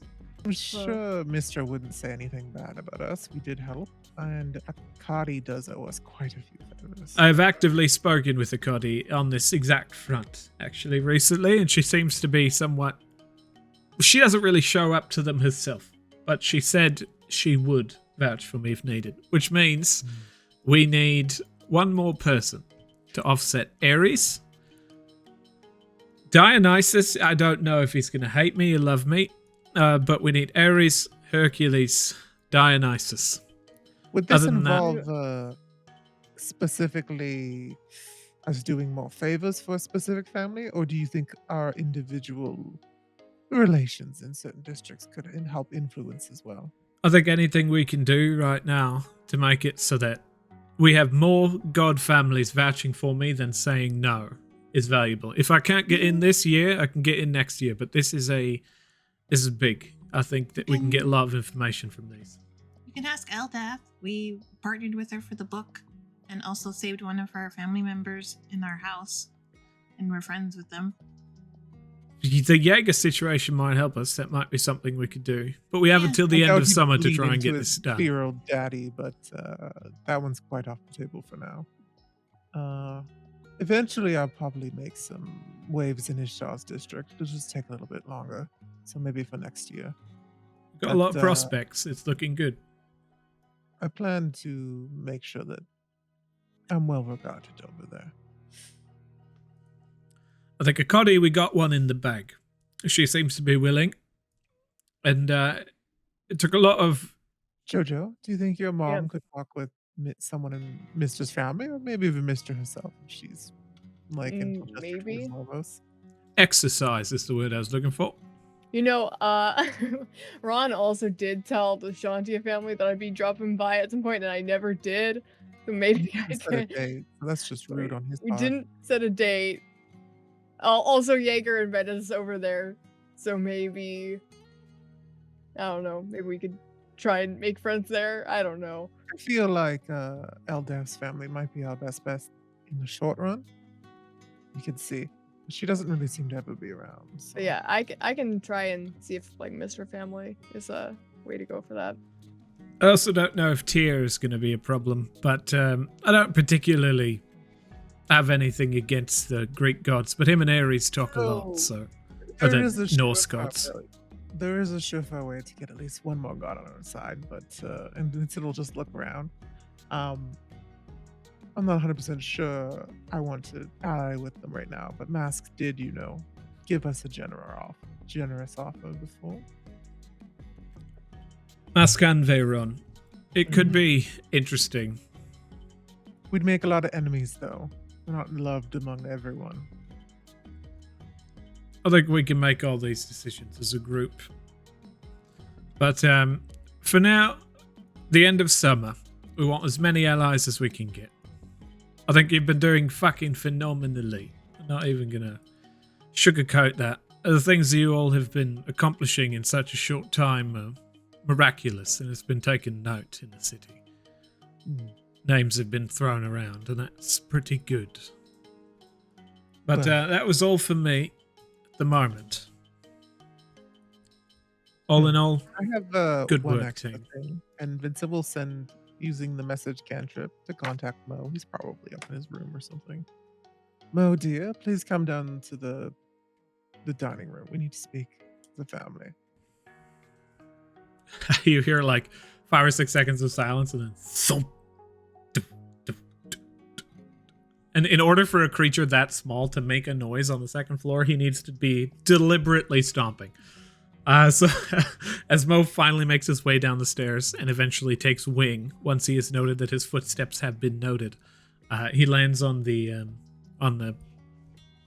couch next to you all and sits down. Actually, you're all kind of at the dining room table right now. So as he lands in the dining room and the window behind, kind of filling the room with light, he sits down and says, I have been dreading this conversation, for I feel I need to say forbidden words. Magic words. Words of powerful magic. Oh, an apology. Not something so heinous. Thank you. I did not expect one for whom I was contracted to take life and limb into account to save one such as me. So I thank you, Master, and your vassals. He looks towards the rest. I think as he's talking, I imagine that the flump on Jojo's shoulder just like just sort of like globs towards Mo as he's talking like really slowly. He pulls out a miniature baseball bat out of his backpack and just prepares himself. Well, let's not. Those usually blow up, Jojo. Why do you have one in the living room? Oh yeah, this one's not blowing up for some reason. Also, it was supposed to be a rat. I don't know. It's my familiar now. Wizard shit. No, don't attack the familiars. If you don't want it near you, just move. Here's what I They have need. a tendency to try and bring evil things to the light side, so I think that's why it's going towards Mo like that. Jojo, make a charisma check, and Vincent, make a wisdom check. I do picture that this thing has no idea what to make of Matilda. 13. 24. Okay, as the flump begins to approach, you can see it's this tiny little like doe eyes, and it's so cute, and it begins to hover towards him and kind of lands on the table and begins to take strides like a rat towards as it realizes what it's supposed to be and shifts back. But as it approaches, it has like these little tendrils that form whiskers, and it takes sniffs up with big eyes, and then Mo's just like, oh. And then takes the bat down and makes an active attack against with a natural 20. It's an improvised attack, 1+ strength, which is Then he lifts the bat up, looks down, and the creature just kind of indented in the head goes, and then continues staring up at him. He's like, I need Mo to keep make a that thing away from me. Constitution saving throw. Oh shit.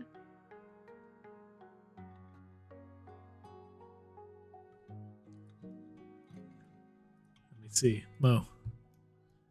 Did the flump take damage? No, it did not. He is incapable okay. of doing that. He's incapable of damaging with strength plus X. Okay, Constitution saving throw.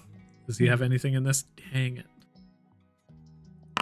Wait, is the flump like a normal flump, or is it like a rat for the purposes of statistics? In the nature of you summoned it as a rat, it is doing its fucking damnedest to maintain rat form. So it has rat stats? Rat stat. Okay, cool. And as Mo rolls a solid 10. Sorry. Wisdom saving throw. Either way, Wisdom? they fail. Okay. Is it still 10? Let me check. You might have any kind of proficiency in that. Dowdy has +5. I'm going to go ahead and roll another. No.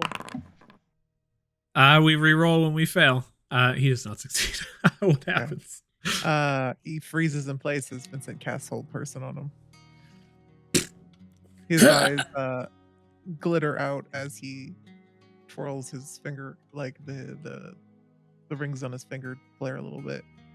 I instructed you not to attack. Master, I am now trying to speak to you telepathically. He says it out loud. Well, he can't because he's held. Well, that's the thing. Please connect into my mind. He's not going to. I wish to save you, face, but if this is what you do, hold person does not affect me. I am not a person. I am not of the statics that would be connected by said spells. Sorry. But I'm I frozen forgot. in place because you scared me with your spell casting. It is your fear and your will of personality, Master, that causes these things. Oh, man. Out loud to everybody, and everyone's watching this happen.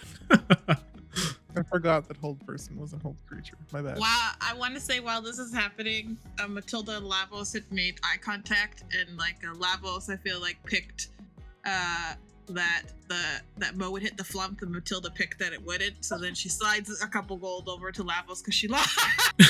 You're absolutely right in that. And he slides one hand over and takes them and just kind of like nods happily. Anyways, the theatrics. I appreciate your sentiment, Mo. May I move now? Yes. Thank you. Puts the bat back in his backpack and just lets it go. I fashioned it from a rather small log. Oh, are I you? have a question to ask you, Mo.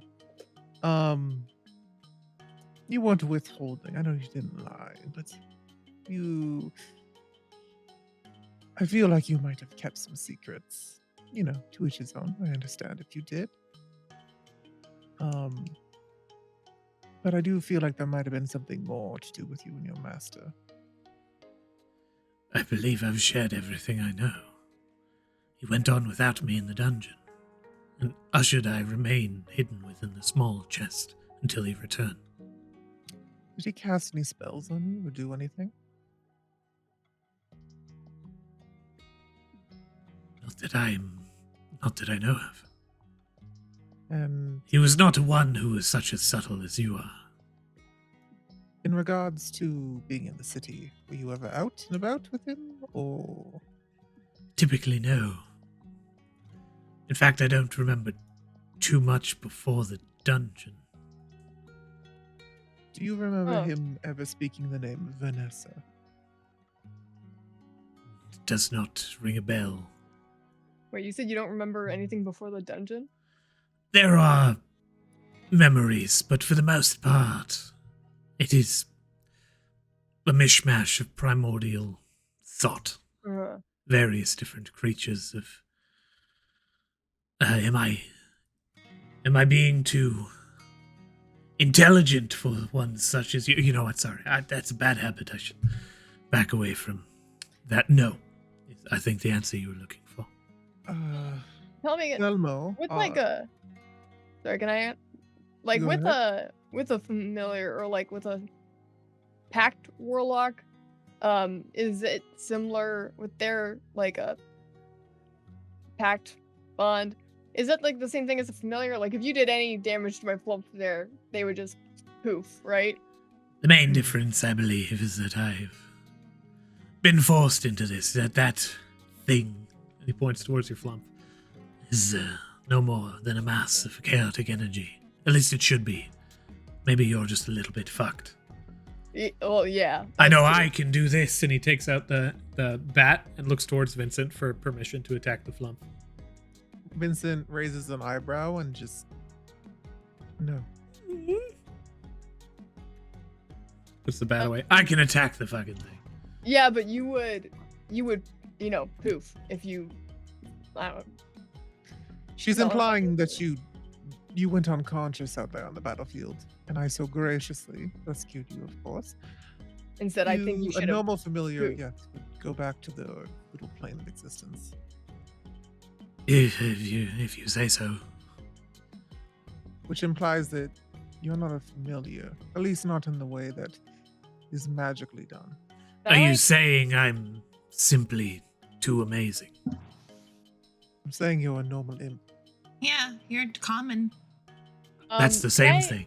Can I make some sort of like check to see if I'm like wrong in this, or if like I think from your training and your understanding of the things, like with your proficiencies alone, you know that is the case. For Pact of the Chain Warlock, if the familiar was to drop to 0 hit points, they would disappear into a pocket dimension. Okay.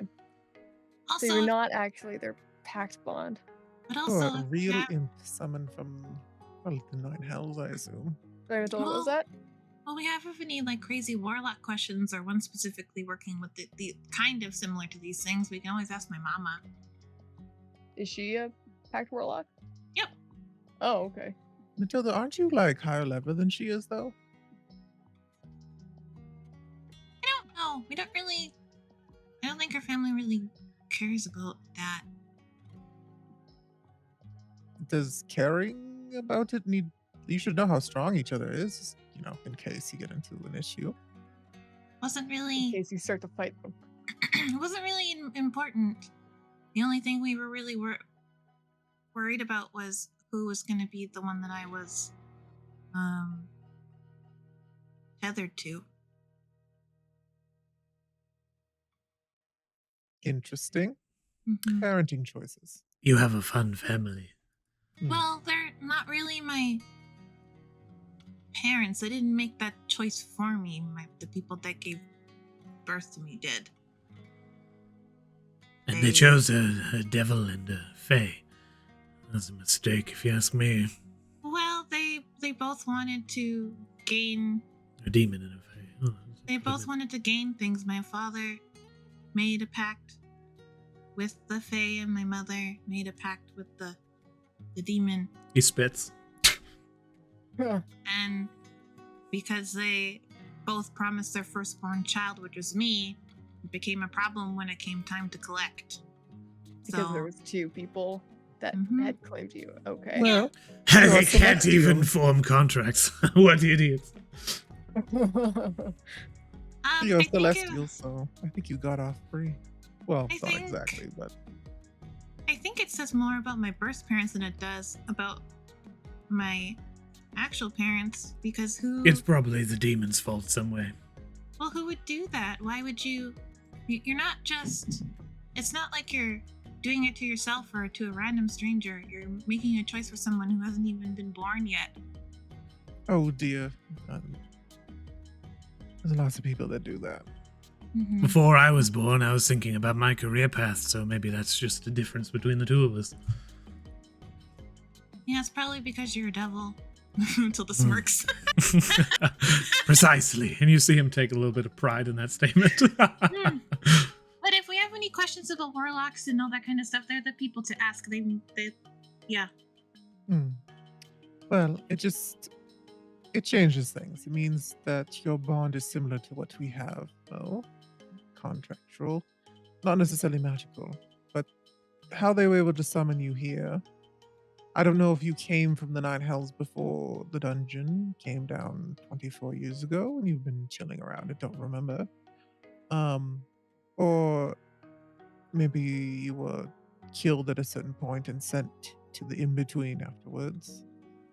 Doesn't really matter, but I have some theories, and Jhojo brought them up before, that you might be connected to why it seems, and Vincent, I forgot to let you guys know, Vanessa, the child I spoke of before that I was looking to do the favor with this later prom. She's better. She's up. The curse has been removed. Okay. And it seems to be directly coinciding with both the jellyfish dying and Mo going unconscious. So I'm not 100% sure which What one caused solved the issue. Interesting. What I don't understand about the Lyrian Order was they're all against the dungeon, but they were utilizing the dungeon and a rift and things from the dungeon in order to make Are they against the a dungeon? profit. There was Yes. a statue, like the statue where my mom was with those other 2 people with their they had like those sun headdresses that seem sort of Helptition-y. Oh, I guess the Lyrian Order is in some way related to Altisha. The But there was also Jojo, I believe when you looked up the Lyrian Order, you weren't sure. I don't think, Matilda, when you studied the Lyrian Order, you weren't sure. But Vincent, I don't think you've actually looked up any information on the Lyrian Order. No, he just knows that the Altician Order in the city, the Blue Blades or whatever they're called, The Blooming Blooming Blades. Yeah. Blades? Blooming Yeah. Blade, they hate the dungeon. Whether or Yeah. not the Lyrian Order does, is Well, to be decided. That is ambiguous. I think the Blooming Blades specifically are incredibly anti-dungeon, anti-Ashbond, Yes. anti-god, because they are Yes. basically like, this is not pure to the world, as it was. And then the Lyrian Order, you guys are, that's basically inference at this point. You guys don't know necessarily anything Yeah, about them. no. They're all This you is- know is that there were a relatively small mercenary group that has in the recent years grown much larger. they said Yeah. something about the hand, which made me think it might have been that symbol with the porcelain hand that they This were is just- talking about. Yeah, this is just a hypothesis. This is not me stating Yeah. fact. It feels like really weird that we went to a place that was very much like magic's bad, people that come from Amaranth is bad, but then we go into a mine and they're clearly using stuff that Yeah. came from a rift or that's from the dungeon in order to mine things to make a profit. It seems really Yeah, well, what I was Um, gonna say is that in that room there was a statue, and the statue had like similarities to. It looked like it had the moon goddess from that moonshine on the third floor, mm, and then on the other side it had the sun god, and they were like both weeping. But at the base of that statue was the symbol of Altisha, which was sort of weird.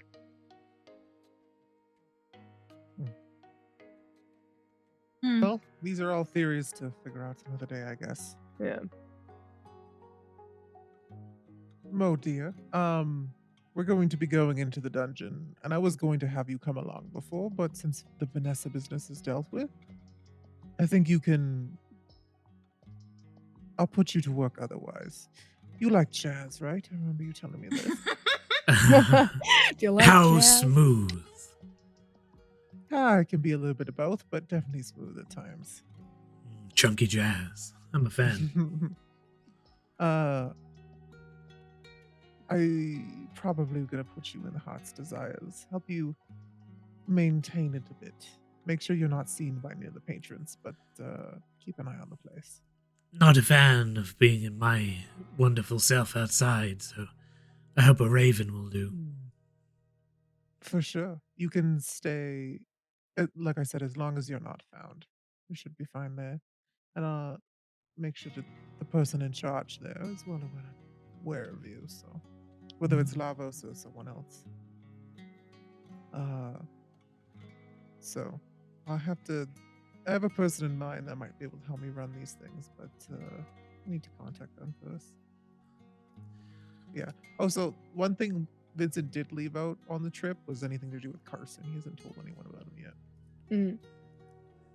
Like Carson, as you arrive in the city and when you go to speak to the Valentines, he's actually like notably absent. Like from your shoulder. Typically he's kind of following behind you or standing in your shadow in some way or the other, but he has been notably absent. Oh, Vincent been too busy as of late, but he definitely needs to figure out what's going on with that. He's still a little bit. He needs to talk with that person. But yeah, we'll continue with the scene. Yeah, so we have several things on our plate about the meeting with the royal family. We have That's it's close. It's the end of the fall season, so Uh-huh. right now we're in the heart of winter. That one's quite a ways away. okay, so not to worry about that yet. I just wanted to let you know in case I periodically lose my hair. Well, let's check out the board as we walk in. We might be able to grab some call outs and gain some favors among some other gods. The Help favor us of the with that. gods. And that's it, right?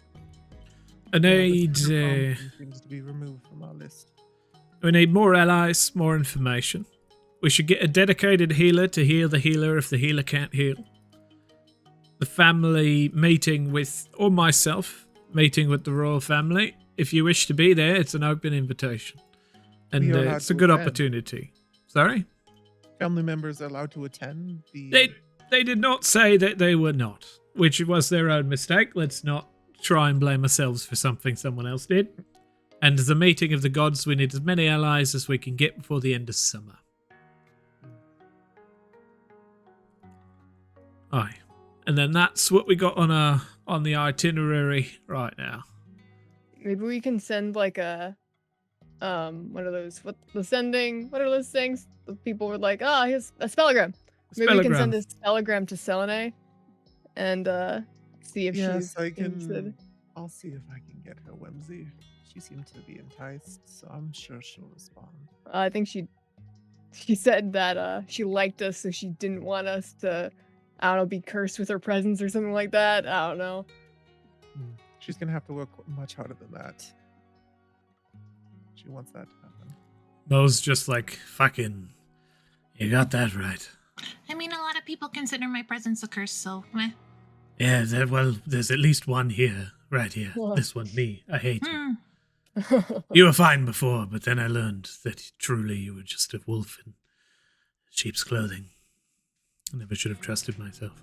It was a mistake. Well, and because I hate you. Push back his chair during this lovely little moment that they're having and stand up. You guys don't mind. I know before we had planned for 4 days. Can I extend that to 5?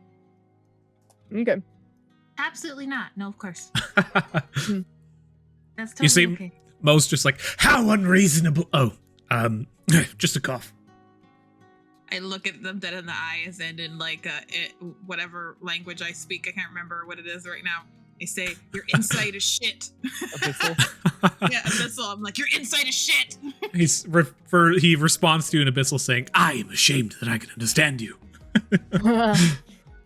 At this point, the flump gets over to Mo and just places one tentacle. Pat, pat, pat.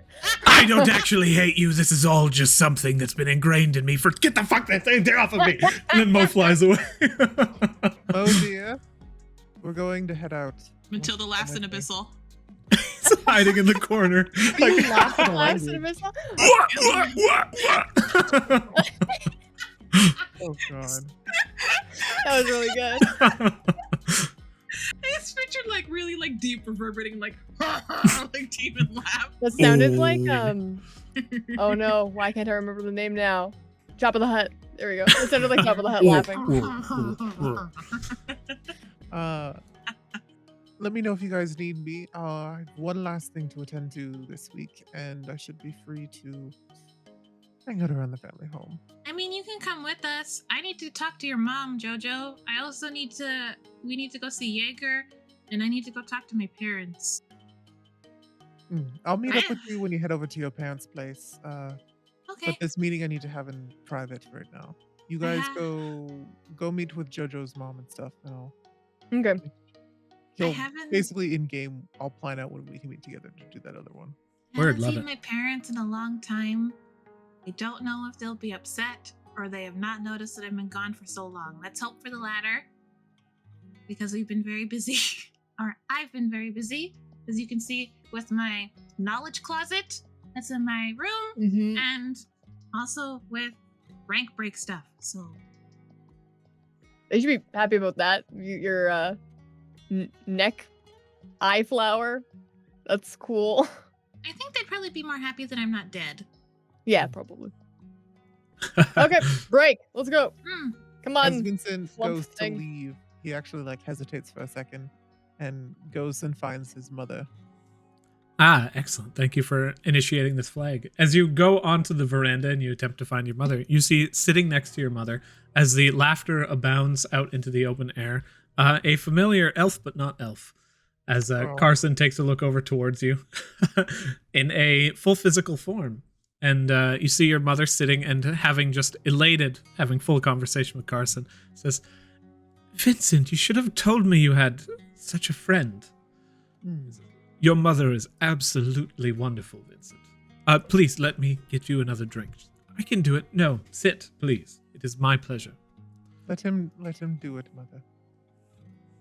Carson gives a nod and stands and says, please enjoy your time. Would you like anything else while I'm in the kitchen? I'm okay for now. Of course. He makes his way towards the door and leaves you with your mother.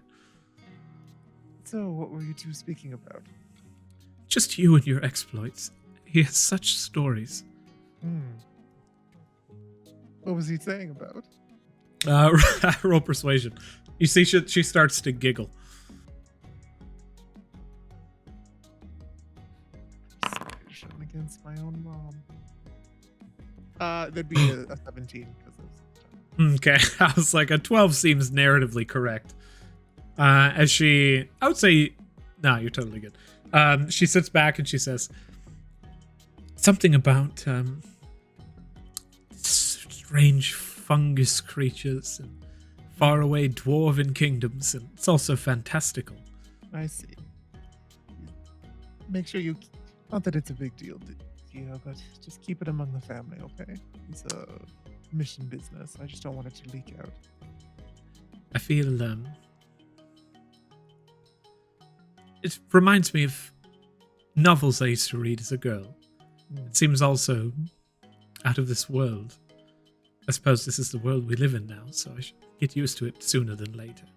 Yes. When the guards descended and the dungeon showed up, things took a bit of a change, and well, I think it's all for the better. I just wanted to come over and see how you were, and it so happens that Carson was here, so I'm glad you got to meet him. You might see him around a bit more.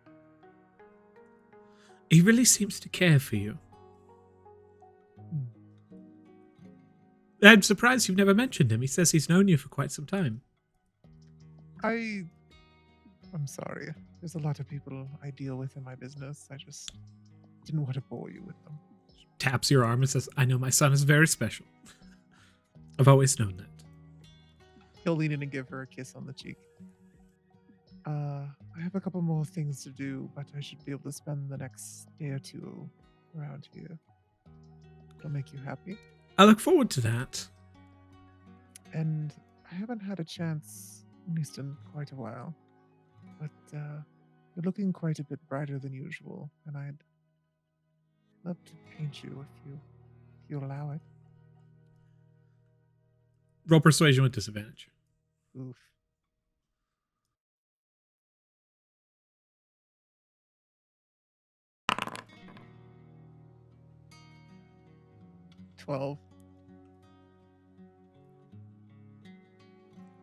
I'm not sure I'm ready for something like that. But it has been very nice having so many bright people to speak with. And then she looks underneath her chair, and you can see that there's a Lizlet kind of just turns and just runs off into the house. They're always somewhere. Well, you know how kids are. But, and then she immediately changes the subject with your 19 passive insight. She pulls out a small box and places it down, and then opens it and says, I have made these for everybody. And then she produces 3 scarves that she has crocheted for the 4 of you. One in each in a matching color scheme. Jojo's yours is a little bit of a pale green that is not too green as to not go with your outfit itself. Matilda, yours is black, and you can see it has these little eyeball imprints with a single bird in the center of it. Bird skull. Vincent, yours is a kind of gold with black with gold trim around the outer edges and gold flares on the sides. And Killian's is a simple kind of almost metallic gray blue green that covers through and has a single line through that ends up with these individual lines that almost form circuit boards. And then she kind of just shows these and slides them towards you guys and says, I've been working quite my hands to the bone. I hope you like them. Yes. Are we there? You said you guys. It's just Vincent there, right? It's just Vincent and Kurt. Yeah. Thank you. These look lovely. I'm sure they'll love them. I want you to give them yourself, though. You should be able to thank you for them. You didn't have to push yourself so hard. I think you're right. I shouldn't I? Vincent will take the scarf out and just kind of throw it over and put it in place. How's it look? Amazing. He'll smile. Well, yeah, it's getting a little chilly outside. And he'll gesture to bring her up and bring her inside. She stands, and as she does, a shawl covers her shoulders as Carson arrives on the side. Other hand with a small plate of scones and some small teas, a little bit of like thinly sliced radish on cracker.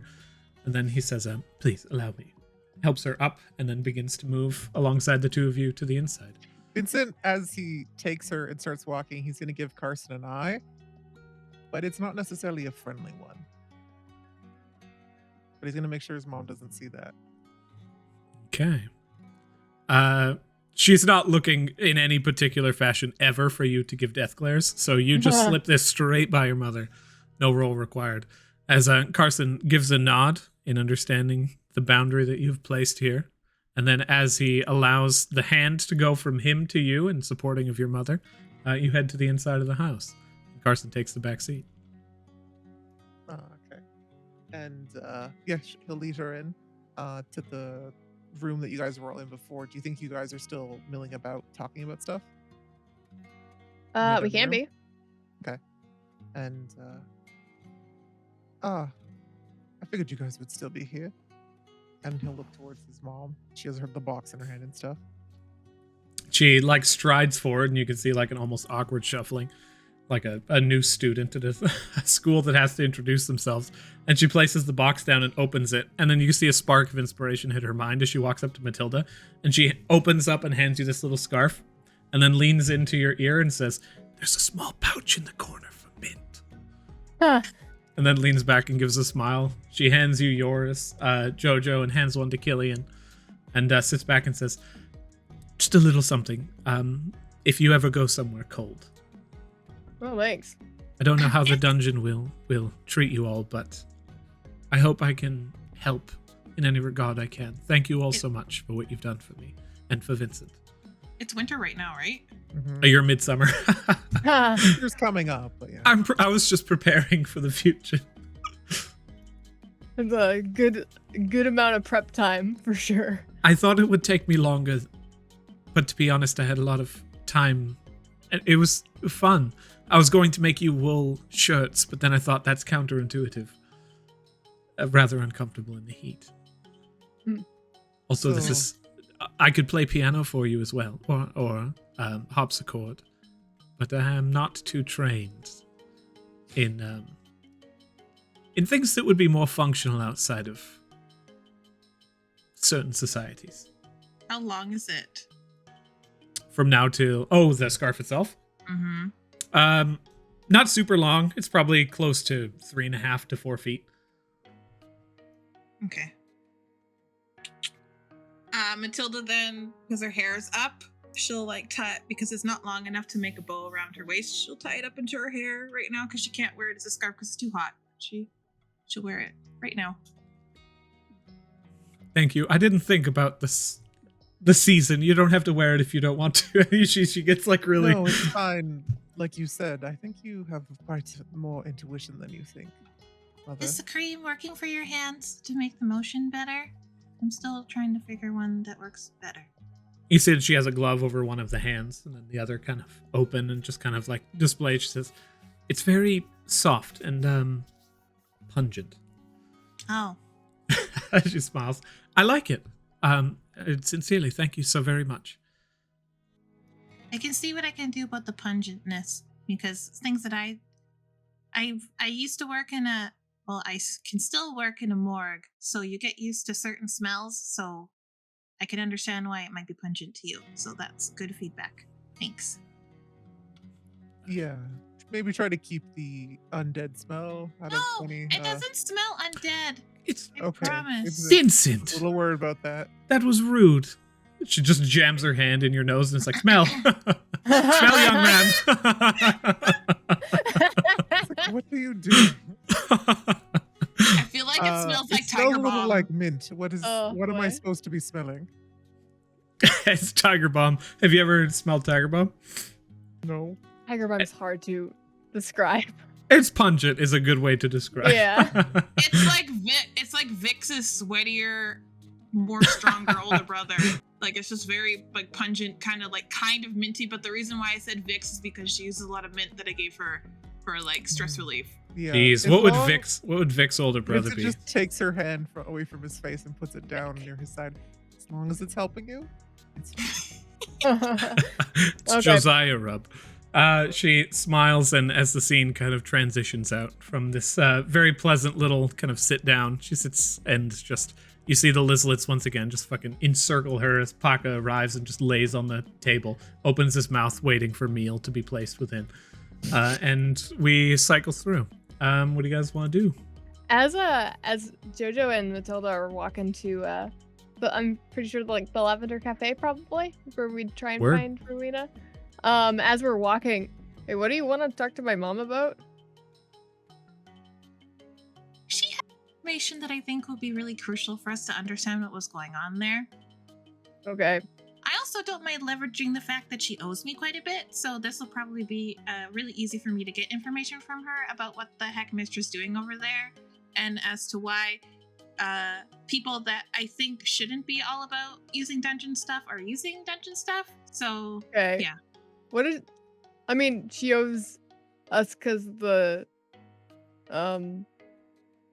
mission thing, or is there something I yeah. don't know about, or? I don't know about your family dynamics, and I'm not sure how healthy they are, but if you stab someone, that's usually not pretty okay. I mean, she was cursed, so usually you don't. I mean, I hit you with a hammer once. Yes, and I was upset with you about that for a while. Yeah. And now I'm no longer upset about it. Your mother just stabbed you 4 days ago. Okay. Yeah, I know. Yeah. I don't know. Could you I don't know, could you not bring it up though? No, I think I won't. But I think if I just Okay. give her a certain level of eye contact and like, she'll understand what I'm talking about. Yeah, good. Okay. Sure. Okay, cool. Hey, you want to stop by a spellogram on the way? Of course. Okay. I'll try my best to behave. I can't give guarantees, but I'll try. Okay, thank you. Although I do think you need to reassess your relationship with your mother. It seems a little. I think she feels real bad about it. Yeah, Like I did when I hit you with a hammer. I understand that, but I'm talking about more your reaction of allowing it to happen and being okay with it. That's not healthy either. I don't know. You don't have to stay angry with her forever or hold a grudge, but you do realize you are allowed to be upset with people. I'm not angry though. I'm not angry. Okay, that's okay too. Just make sure you. I don't know. It was surprising. Mm-hmm. It hurt more. Like not physically. Mm. Just Holding things in. Yeah. And not talking about these kinds of things, and also breeding resentment and anger and not being able to let it go is a lot of reasons why people end up making contracts with my family. I'm not growing resentment I know, for my mom. Okay, just wanted to be sure. Your Mama Mal and Pom Pom said it's better to break all the dishes in the kitchen than to burn down the whole city. Yeah, I can agree with that for sure. I've punched a lot of holes in walls before, which I think is the equivalent to that probably. Yes, better a hole than a face, right? Okay, yeah. Did I try and find a spellogram, or do I know one on the way? 2 thoughts. First off, better to punch a hole than a face in a wall is a very fun statement. And also I love the fact that Matilda's just like, my immediate thought was that you were going to be like holding things in and these kind of repressed emotions are like the reason the world's falling apart, but instead it was like, it's the reason that people speak to my family. That's just amazing. Here's the thing. As you guys traverse down the forest of Old Town on your brand new paved road, that is just like this stone road covered with stone walls on the outer edge, and you can see little stories. It's almost like this Greek architecture. You can see the little swirls built into it, and fine stonework. As you reach the outer edge, there is a small tent city built just on the outskirts of the forest, and is almost beginning to encroach in the forest, as there's various different people set up on the outside within Melora's area of the Denery, just on the outer boundaries of Old Towns. What are they dressed like a certain way? Like You can see that they're dressed. Go ahead and roll insight. Ooh, that's a 4. I'm going to say this actually from your like history. There's no way you would fail this roll. So that 4 gets brought up basically to a 10. As you are sitting back looking at them, these are fishermen for the most part. As far as you can tell, you actually probably recognize a few people just from the Whitewater Key in your runs. Not necessarily as like friends, but people you've seen in the early mornings. Can I just like... Oh, sorry, go ahead. I like to think that you're like surveying the crowd to get information, and Matilda just walks off. Like you're not paying attention. She's like, "Hi, why are you here?" You look down towards. I'm gonna go ahead and roll a d4. You approach a like large, burly-looking fisherman who, as you approach, and just kind of like boldly claim this. They're setting up a tent. They turn and towards you. Just. I'm sorry. What did you say? I said, why are you here? You weren't here before. Oh, the waters around the Whitewater Key are absolutely rough right now. It's been quite hard to make a living. Most of us have been unhomed. Are you with the Melora family? No. Well, very well. Did they house you here? Melora told you to come here? Indeed. For some of us are here, some in the rack, others elsewhere. But it's been something with the tides recently. It's been incredibly aggressive. Huh. Okay. Do you need help with a tent or anything? I pride myself on my strength. Should we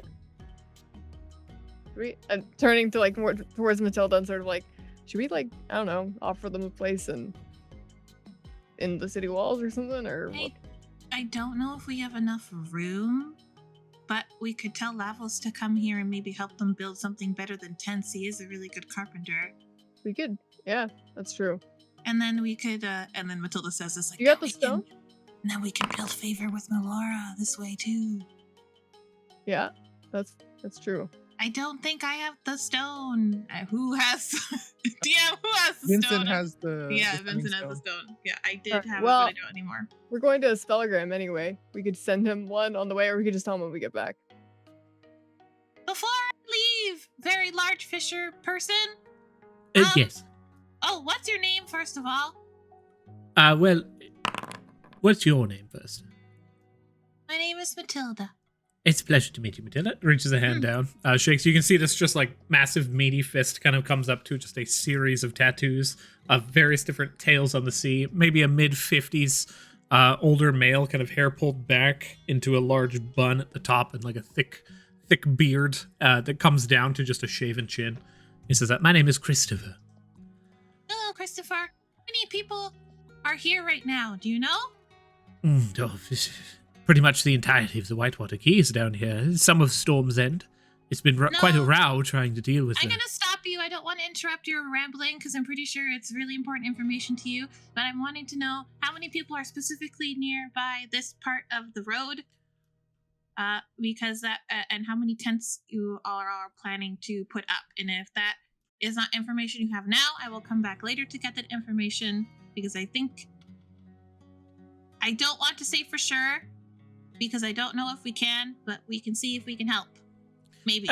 I appreciate your straightforwardness. Initially, I just wanted to share a little bit of my own emotional experience within this conference. And initially, I thought it was a little bit rude to have cut me off so suddenly. But your forthright explanation of your thought process, I appreciate that.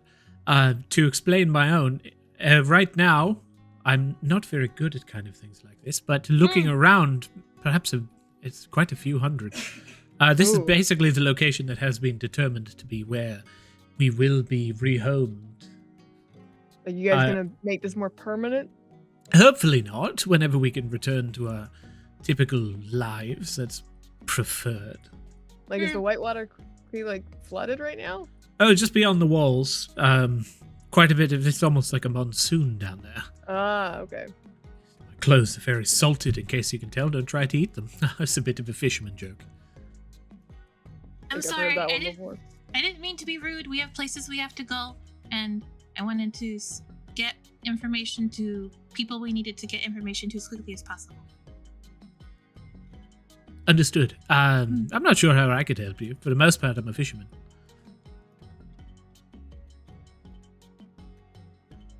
Okay, bye. Farewell, friends. As you turn and begin to leave, they basically, he goes back to just making up his tent, and you see him basically lift up a small log and be like, oh, just slam it down as it fucking impacts the solid foot into the solid earth. And he's like, done. Moves on to the next tent. I like to think that Matilda, like, he's like, I'm a fisherman, I can't help. She like looks, nods, and then like turns away immediately because the information is not helpful. Was that the of a bound person? It was that fucking. Okay, it's cool. practically like a small tree was just impaled a foot into the ground. Cool. But as you guys turn, you begin to leave the area. You happen upon the spellogram store within the dennery. There's one in the dennery. There's one just off in the cobble den. But as you approach, How much is a spellogram again? a gold piece per word, up to a minimum of 10 and a maximum of 25, and then you can as many spellograms as you wish. Okay. I'm gonna send one to Desaulniers. How much do I need to tell you about them? I need to be familiar, so if you have a picture or just a general description. We're not planning on doing anything today, right? I could say not tell, no. customer. That was not a question directed towards you. Please wait. Oh wait, I don't have this. I don't have that prepared today. Okay.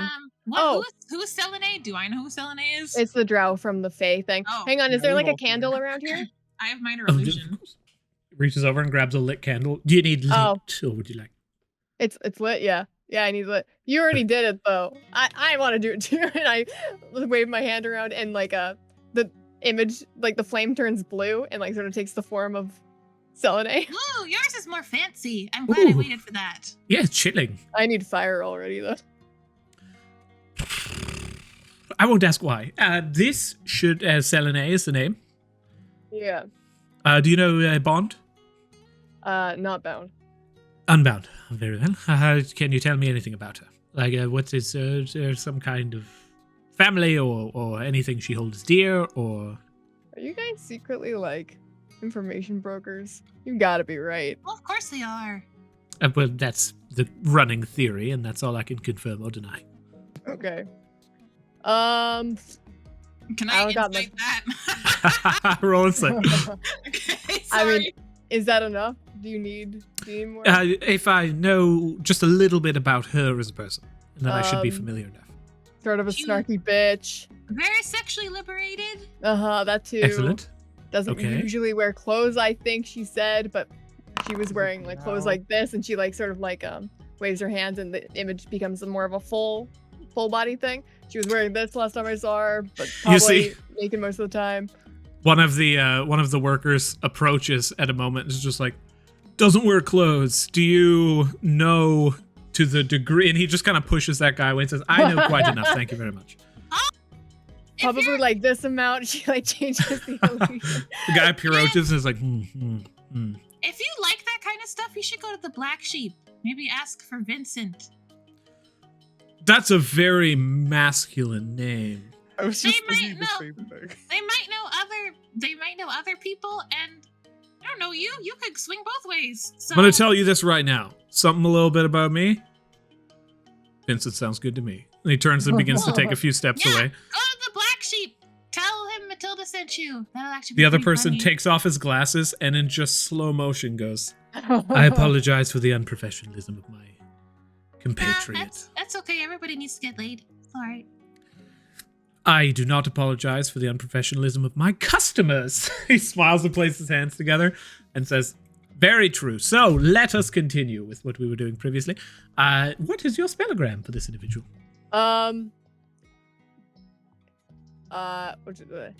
Hey. Oh, you're gonna tell her.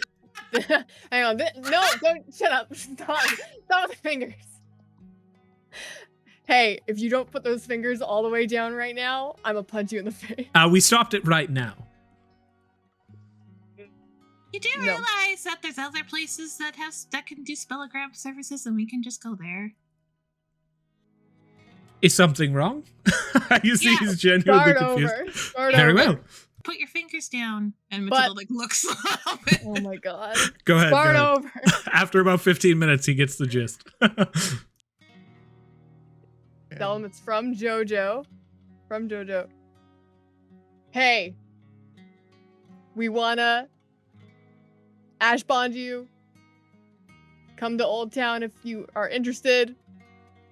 Don't fucking pretend like you're doing us a favor by saying no. That's 3 more. P.S. Vincent's waiting. Yes. That's perfect. Whoever said that.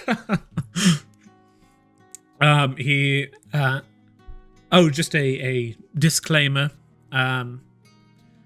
You don't have a last name, so we will include 3 words at the beginning of that. So the first 3 words will be cut. So spellogram for Selene. And then you see him begin to cast the spell and reiterate the words that you had said. As he sits back, he says, would you just sign this agreement saying that profanity is acceptable? yeah. He slides yeah, a piece yeah. of paper towards you. Says, Wait! I really read that really quickly to make sure that we're not finding anything else. go ahead and roll lawyering. Oh, what would that Go ahead be? and roll investigation check. You Okay. can add a +1 for lawyering. Oh, thanks, Uncle Lawyer. Hold on. Beer. Normal or advantage? You said normal, right? Straight roll, yeah. Okay, sorry, I couldn't remember. I wasn't trying to get advantage. You're basically signing off the information that you've already given them, but in a legal standard. But aside from that, it's basically saying that you will not sue them for any mental distress that is caused by the response from said sent spellogram. Okay, you can sign this. Okay, yeah.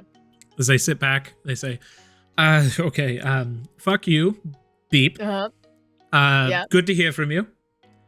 Okay. I don't owe you shit. Yeah. Don't look for me in the dennery, Uh-huh. Oh, yeah, she's in the dennery. especially the Roche. Yeah. Okay, Okay. great. Good, I'm good. not, and then that ended there. Okay, cool. She still I had think words I'm- left, but it ended there. Yeah, I'm not. It's just very much her. Yeah, yeah. The whole sentence. I seem to Okay. understand quite a bit about this person. How much was Excellent. that? That'll be 25 gold pieces total. Thank you. Okay. And then, customers are lined up at the back and are just kind of watching this exchange. And you can see several kind of just people who are standing with suits are looking like adventurers. You know, I have a sending spell scroll. I could have just done that. Oh, well. Let's go. We sell sending spell scrolls in case you're interested. How much? The common cost of a spell scroll. The Ashen? Uh, Wizard? How We don't much? spend Bard? ashen all. Okay. Okay, good to know. Bye. Like how you flustered him and he became a bubble. A 3rd level spell scroll. Sending is 3rd level, yes? Yes. Yeah. E. Just for reference in the near future. 3rd level spell scroll is an mid-rank uncommon magic item. Sorry, Come Adrian, out I to a didn't grand total mean. of. No, it's okay. This is actually valuable information too. I didn't realize that he wasn't just being a dick and like you as a DM were like, fuck, I can't remember. Basically, it's actually rather expensive. You could even sell the one you have for a good chunk. It's like 300 gold, 309. Want to sell the sending spell scroll and build the stable? No, I was gonna front the cost. Fine. Front the cost of the stable? Yeah, we already have 900. I was gonna give 300. I did want to wait a little bit to see if how much my potions I'm gonna buy is gonna cost. I was Okay. planning on doing that, so we can keep that in our back pocket in case we need extra money. As the two of you send off your sending, and then we... where was the next location you were going to? Lavender Cafe, right? As you guys move from the minor inconveniences before you in the form of fishermen and shopkeepers, you begin to make your way towards the Lavender Cafe throughout the city. You can see that there's actually quite a bit of hustle and bustle about the city, which is a little bit more than average. But as that happens, Vincent, what are you doing right now? Okay. So after Vincent kisses his mom farewell, he's gonna collect Mo and Carson, and we're gonna head over to the Heart's Desires. It's a somewhat okay carriage ride over. Vincent's mostly staring out the window most of the time, seeing the dynamic between Mo and Carson. He the shutter, the thingy on the one side will be closed, and he lets Mo know that he's allowed to show Carson who he is. Ooh. Mo is mildly uncomfortable about this for like a half second before he shifts back and looks over towards Carson with a glare, who just gives him a toothy smile. And then Mo kind of immediately just like see the shivers move down his spine as he sits up prim and proper in his seat. It's nice to meet you. Cousin says, likewise. And we enjoy this carriage ride all the way to the Heart's Desires. Yep. You enjoy the carriage ride. Carson is enjoying Mo's like squirming, and Mo is squirming uncomfortably. For the carriage ride, you're going 70. That's 2 silver. Vincent, as you are traveling down in the Windwalker's carriage towards the Heart's Desires and you pop out, you see the Jazz Lounge at this point in full swing. Looking over towards it, you can actually see that there's quite a bit of clientele moving in and out. You see a rural history.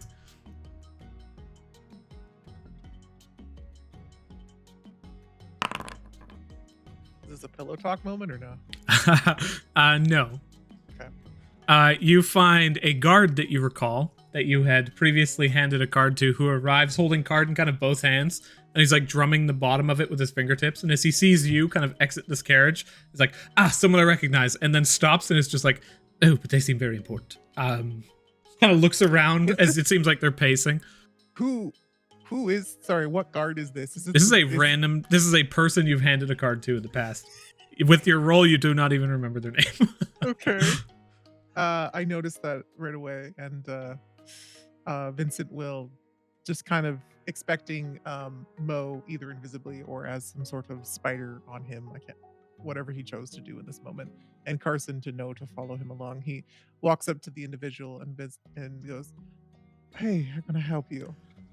Mr. Goldwater, it's a pleasure to meet you. Previously, you had given me this card, and I went to the Black Sheep, but they recently have diverted me towards this location, and it's beautiful on the exterior. You have fine masonry. I was planning on going in, and I saw the front door, and this is the front door, correct? Yes. So the Heart's Desire is somewhere you can come to relax, and maybe take your Vanillian interests as well. But I can take you in the back and answer some questions if you need. Certainly. Looks around and sees people like viewing you with this random person who is just hobnobbing outside, and like you see rumors and just talk begin to approach, and he's just sitting there, kind of puffs up his shirt. He's like, absolutely, why not? Certainly. Okay. Vincent will walk in and kind of just looking around, just assessing the place. He has been running this for like 2 months now, but it's still somewhat new, and he's trying to keep an eye on all the staff and see if everyone's doing accordingly. But it seems to be quite busy today and working very well. And he'll head into the back to the office and gesture for Carson to head over to there. And he'll go into another room with this individual, which is like a boardroom. And it's got like sofas and some area with drinks, and like it looks comfortable, like a place you would have a chat with someone. There's like nice paintings on the wall and stuff. Take a seat. Yes, and he sits down immediately. You can see he's like out of his depth. Just the clothing that you're wearing probably costs more than his monthly like salary. So as he sits down, just looking around at the finery, he just is uncomfortable. It's okay to. The prices we have for this sort of service are priced accordingly. The middle class and lower can still afford it. You don't need to be too nervous, dear. I'm not gonna bite you either. And he'll sit down in there's like a office chair there with a bunch of writing utensils, and there's like some stuff planned out. And Vincent will grab one of his pens and just check it out. What services are you specifically looking for? He just like stops and looks around and leans in and is just like, Roll persuasion.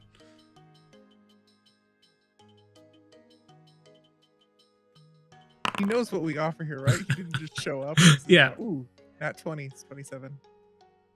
I tried and you see his like guard immediately drop, and he's like, my friends just want the same thing, and I'm just looking for love.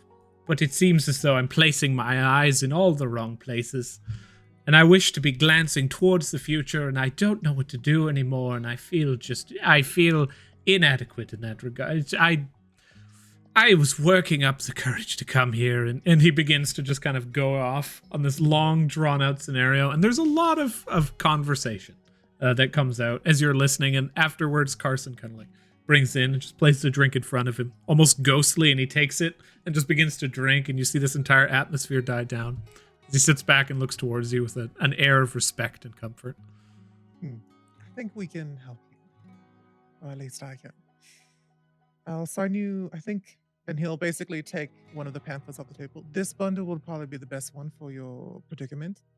And let me know if it's up your alley. It's basically a course in like how to spot and also be just self-confidence, but also how to like, approach people, how to be more outgoing, and for what he's specifically looking for. What's the cost? Also, it's only the first tier. Vincent, can I roll insight to IM up and down? What does he think he can afford? Ooh, go ahead and roll insight. Actually, with your passive insight, this person seems like they make like when they approach, they seem to have a regal air about them. They introduce themselves as a guard, so you're assuming they make probably between 2 and 3 gold pieces a week.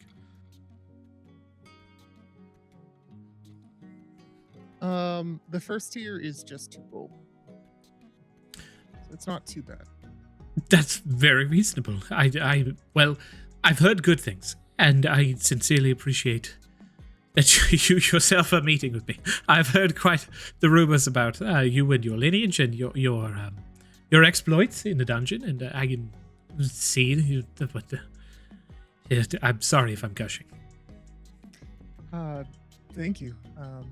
Flattery is a good trait to have, and I can see that your confidence is still there. We just gotta find a way to bring it out.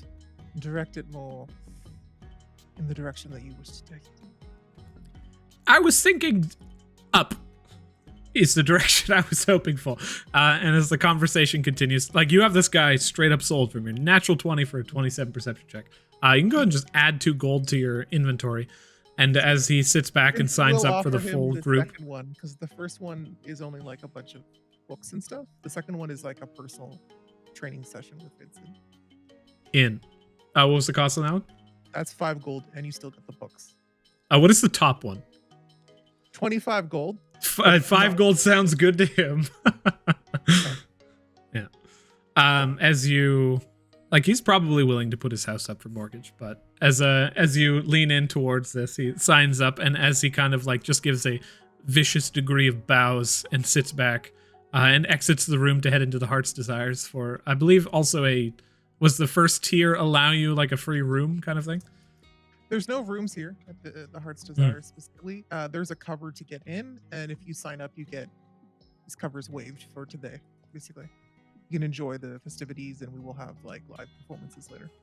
As he sits back in the jazz lounge, you see Mo apparate before you, and Carson kind of sit down, grab one of those cups of tea, and says, "What was it that you wished to discuss?"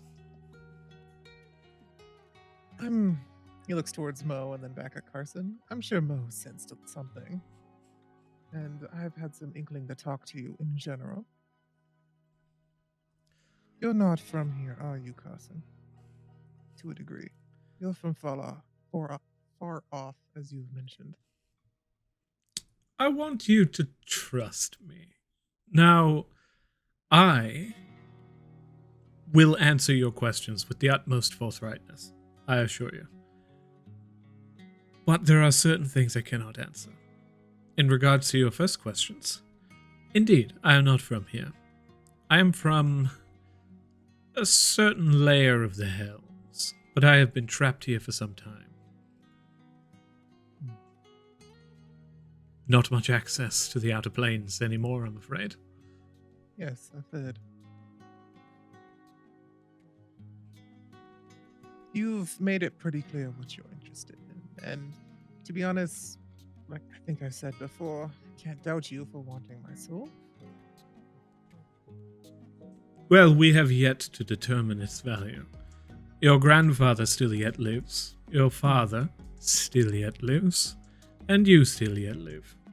One of these souls is mine. I simply have to weigh the value against each other. And until the day at which I reap the rewards of my previous agreement, I am at your unfettered command. Well, you can keep living in your delusion, but I already know who's won. Either way, I don't really like the fact that you're going to be taking my soul eventually, but I think we can work with this for now. You seem useful, and I don't know your capabilities, but being able to use my powers puts you above most people.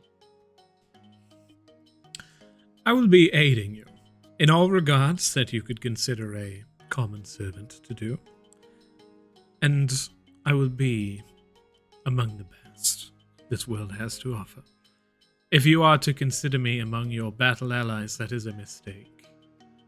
For I need to determine your worth without the aid of one who is superior. Until such a day arrives where I have made a decision. And upon that day, we may become more than just servant and master, but we will find out. That we will. Until that day happens, though, I assume... Well, to be honest, I'd rather see you do it. And Vincent will get up from his desk and kind of walk around it and kind of lean back on it while he puts some paper down. I'm assuming they're like standing or sitting in the lounge chairs on the other side. I need you to prove to me right now your loyalty. Get down on a knee. Without hesitation, he does. Vincent will walk over. Is he just like kneeling, or does he have his head down as well? He brings himself down to a knee, one hand on the knee that is still up, and then brings his head down in a bow. Says, I'm at your service. Vincent will go over and place his foot on the back of his neck and force him to the ground and see if he resists at all. Doesn't. Good. And he'll move back. You can stand. Leans up and stands No with the same hesitation at dignity all. and respect. Good. I think I can work with this. Mo, you should take a point or two from this one. Looks over towards Carson, looks at you, and it's just like, I'm fucked. Why the fuck did I ever sit in that stupid chest? Yes, master. Takes a small book off the corner table and opens it. And he's like, you just have books laying around? It's ridiculous. All right, fine. He just begins to take notes. It's like, I'm taking this. Puts that in his backpack. First things first, I think it's best if I transfer ownership of Mo to Carson. He can put you into more. I don't think that's best for me. I don't know. I feel like he knows how to use you. You're both from the same place. Just looks up in terror. Does Carson give him like a grin or something? Carson leans down and he whispers in his ear, go ahead and roll perception.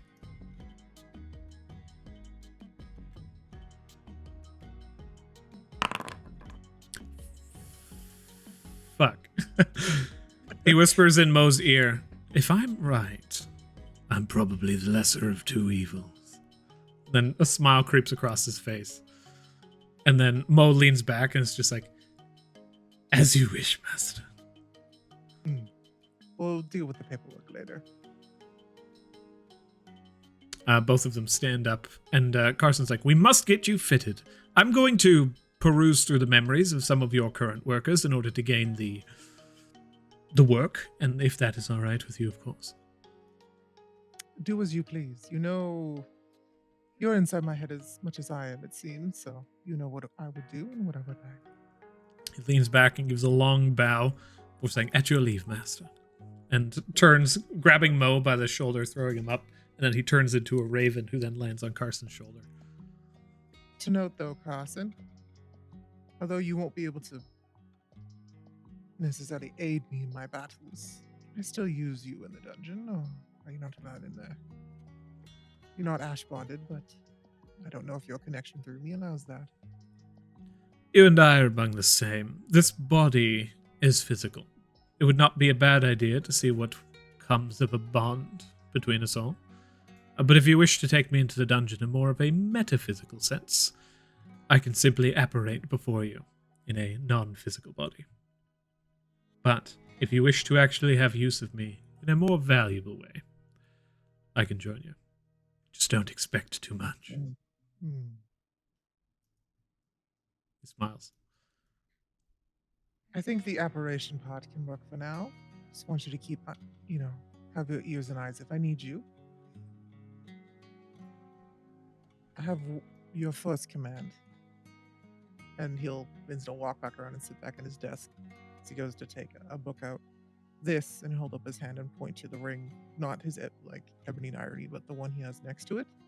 If I am ever to perish while in the dungeon, your first goal and only goal is to find this ring and put it on. And then we can talk then. It has been committed to memory. Also, if you can save my body and preserve it in some way, I think that still works. It shall be done. He nods and begins to move back. He gets to work. And as the camera pulls away, you take one last look towards the doorway as it closes.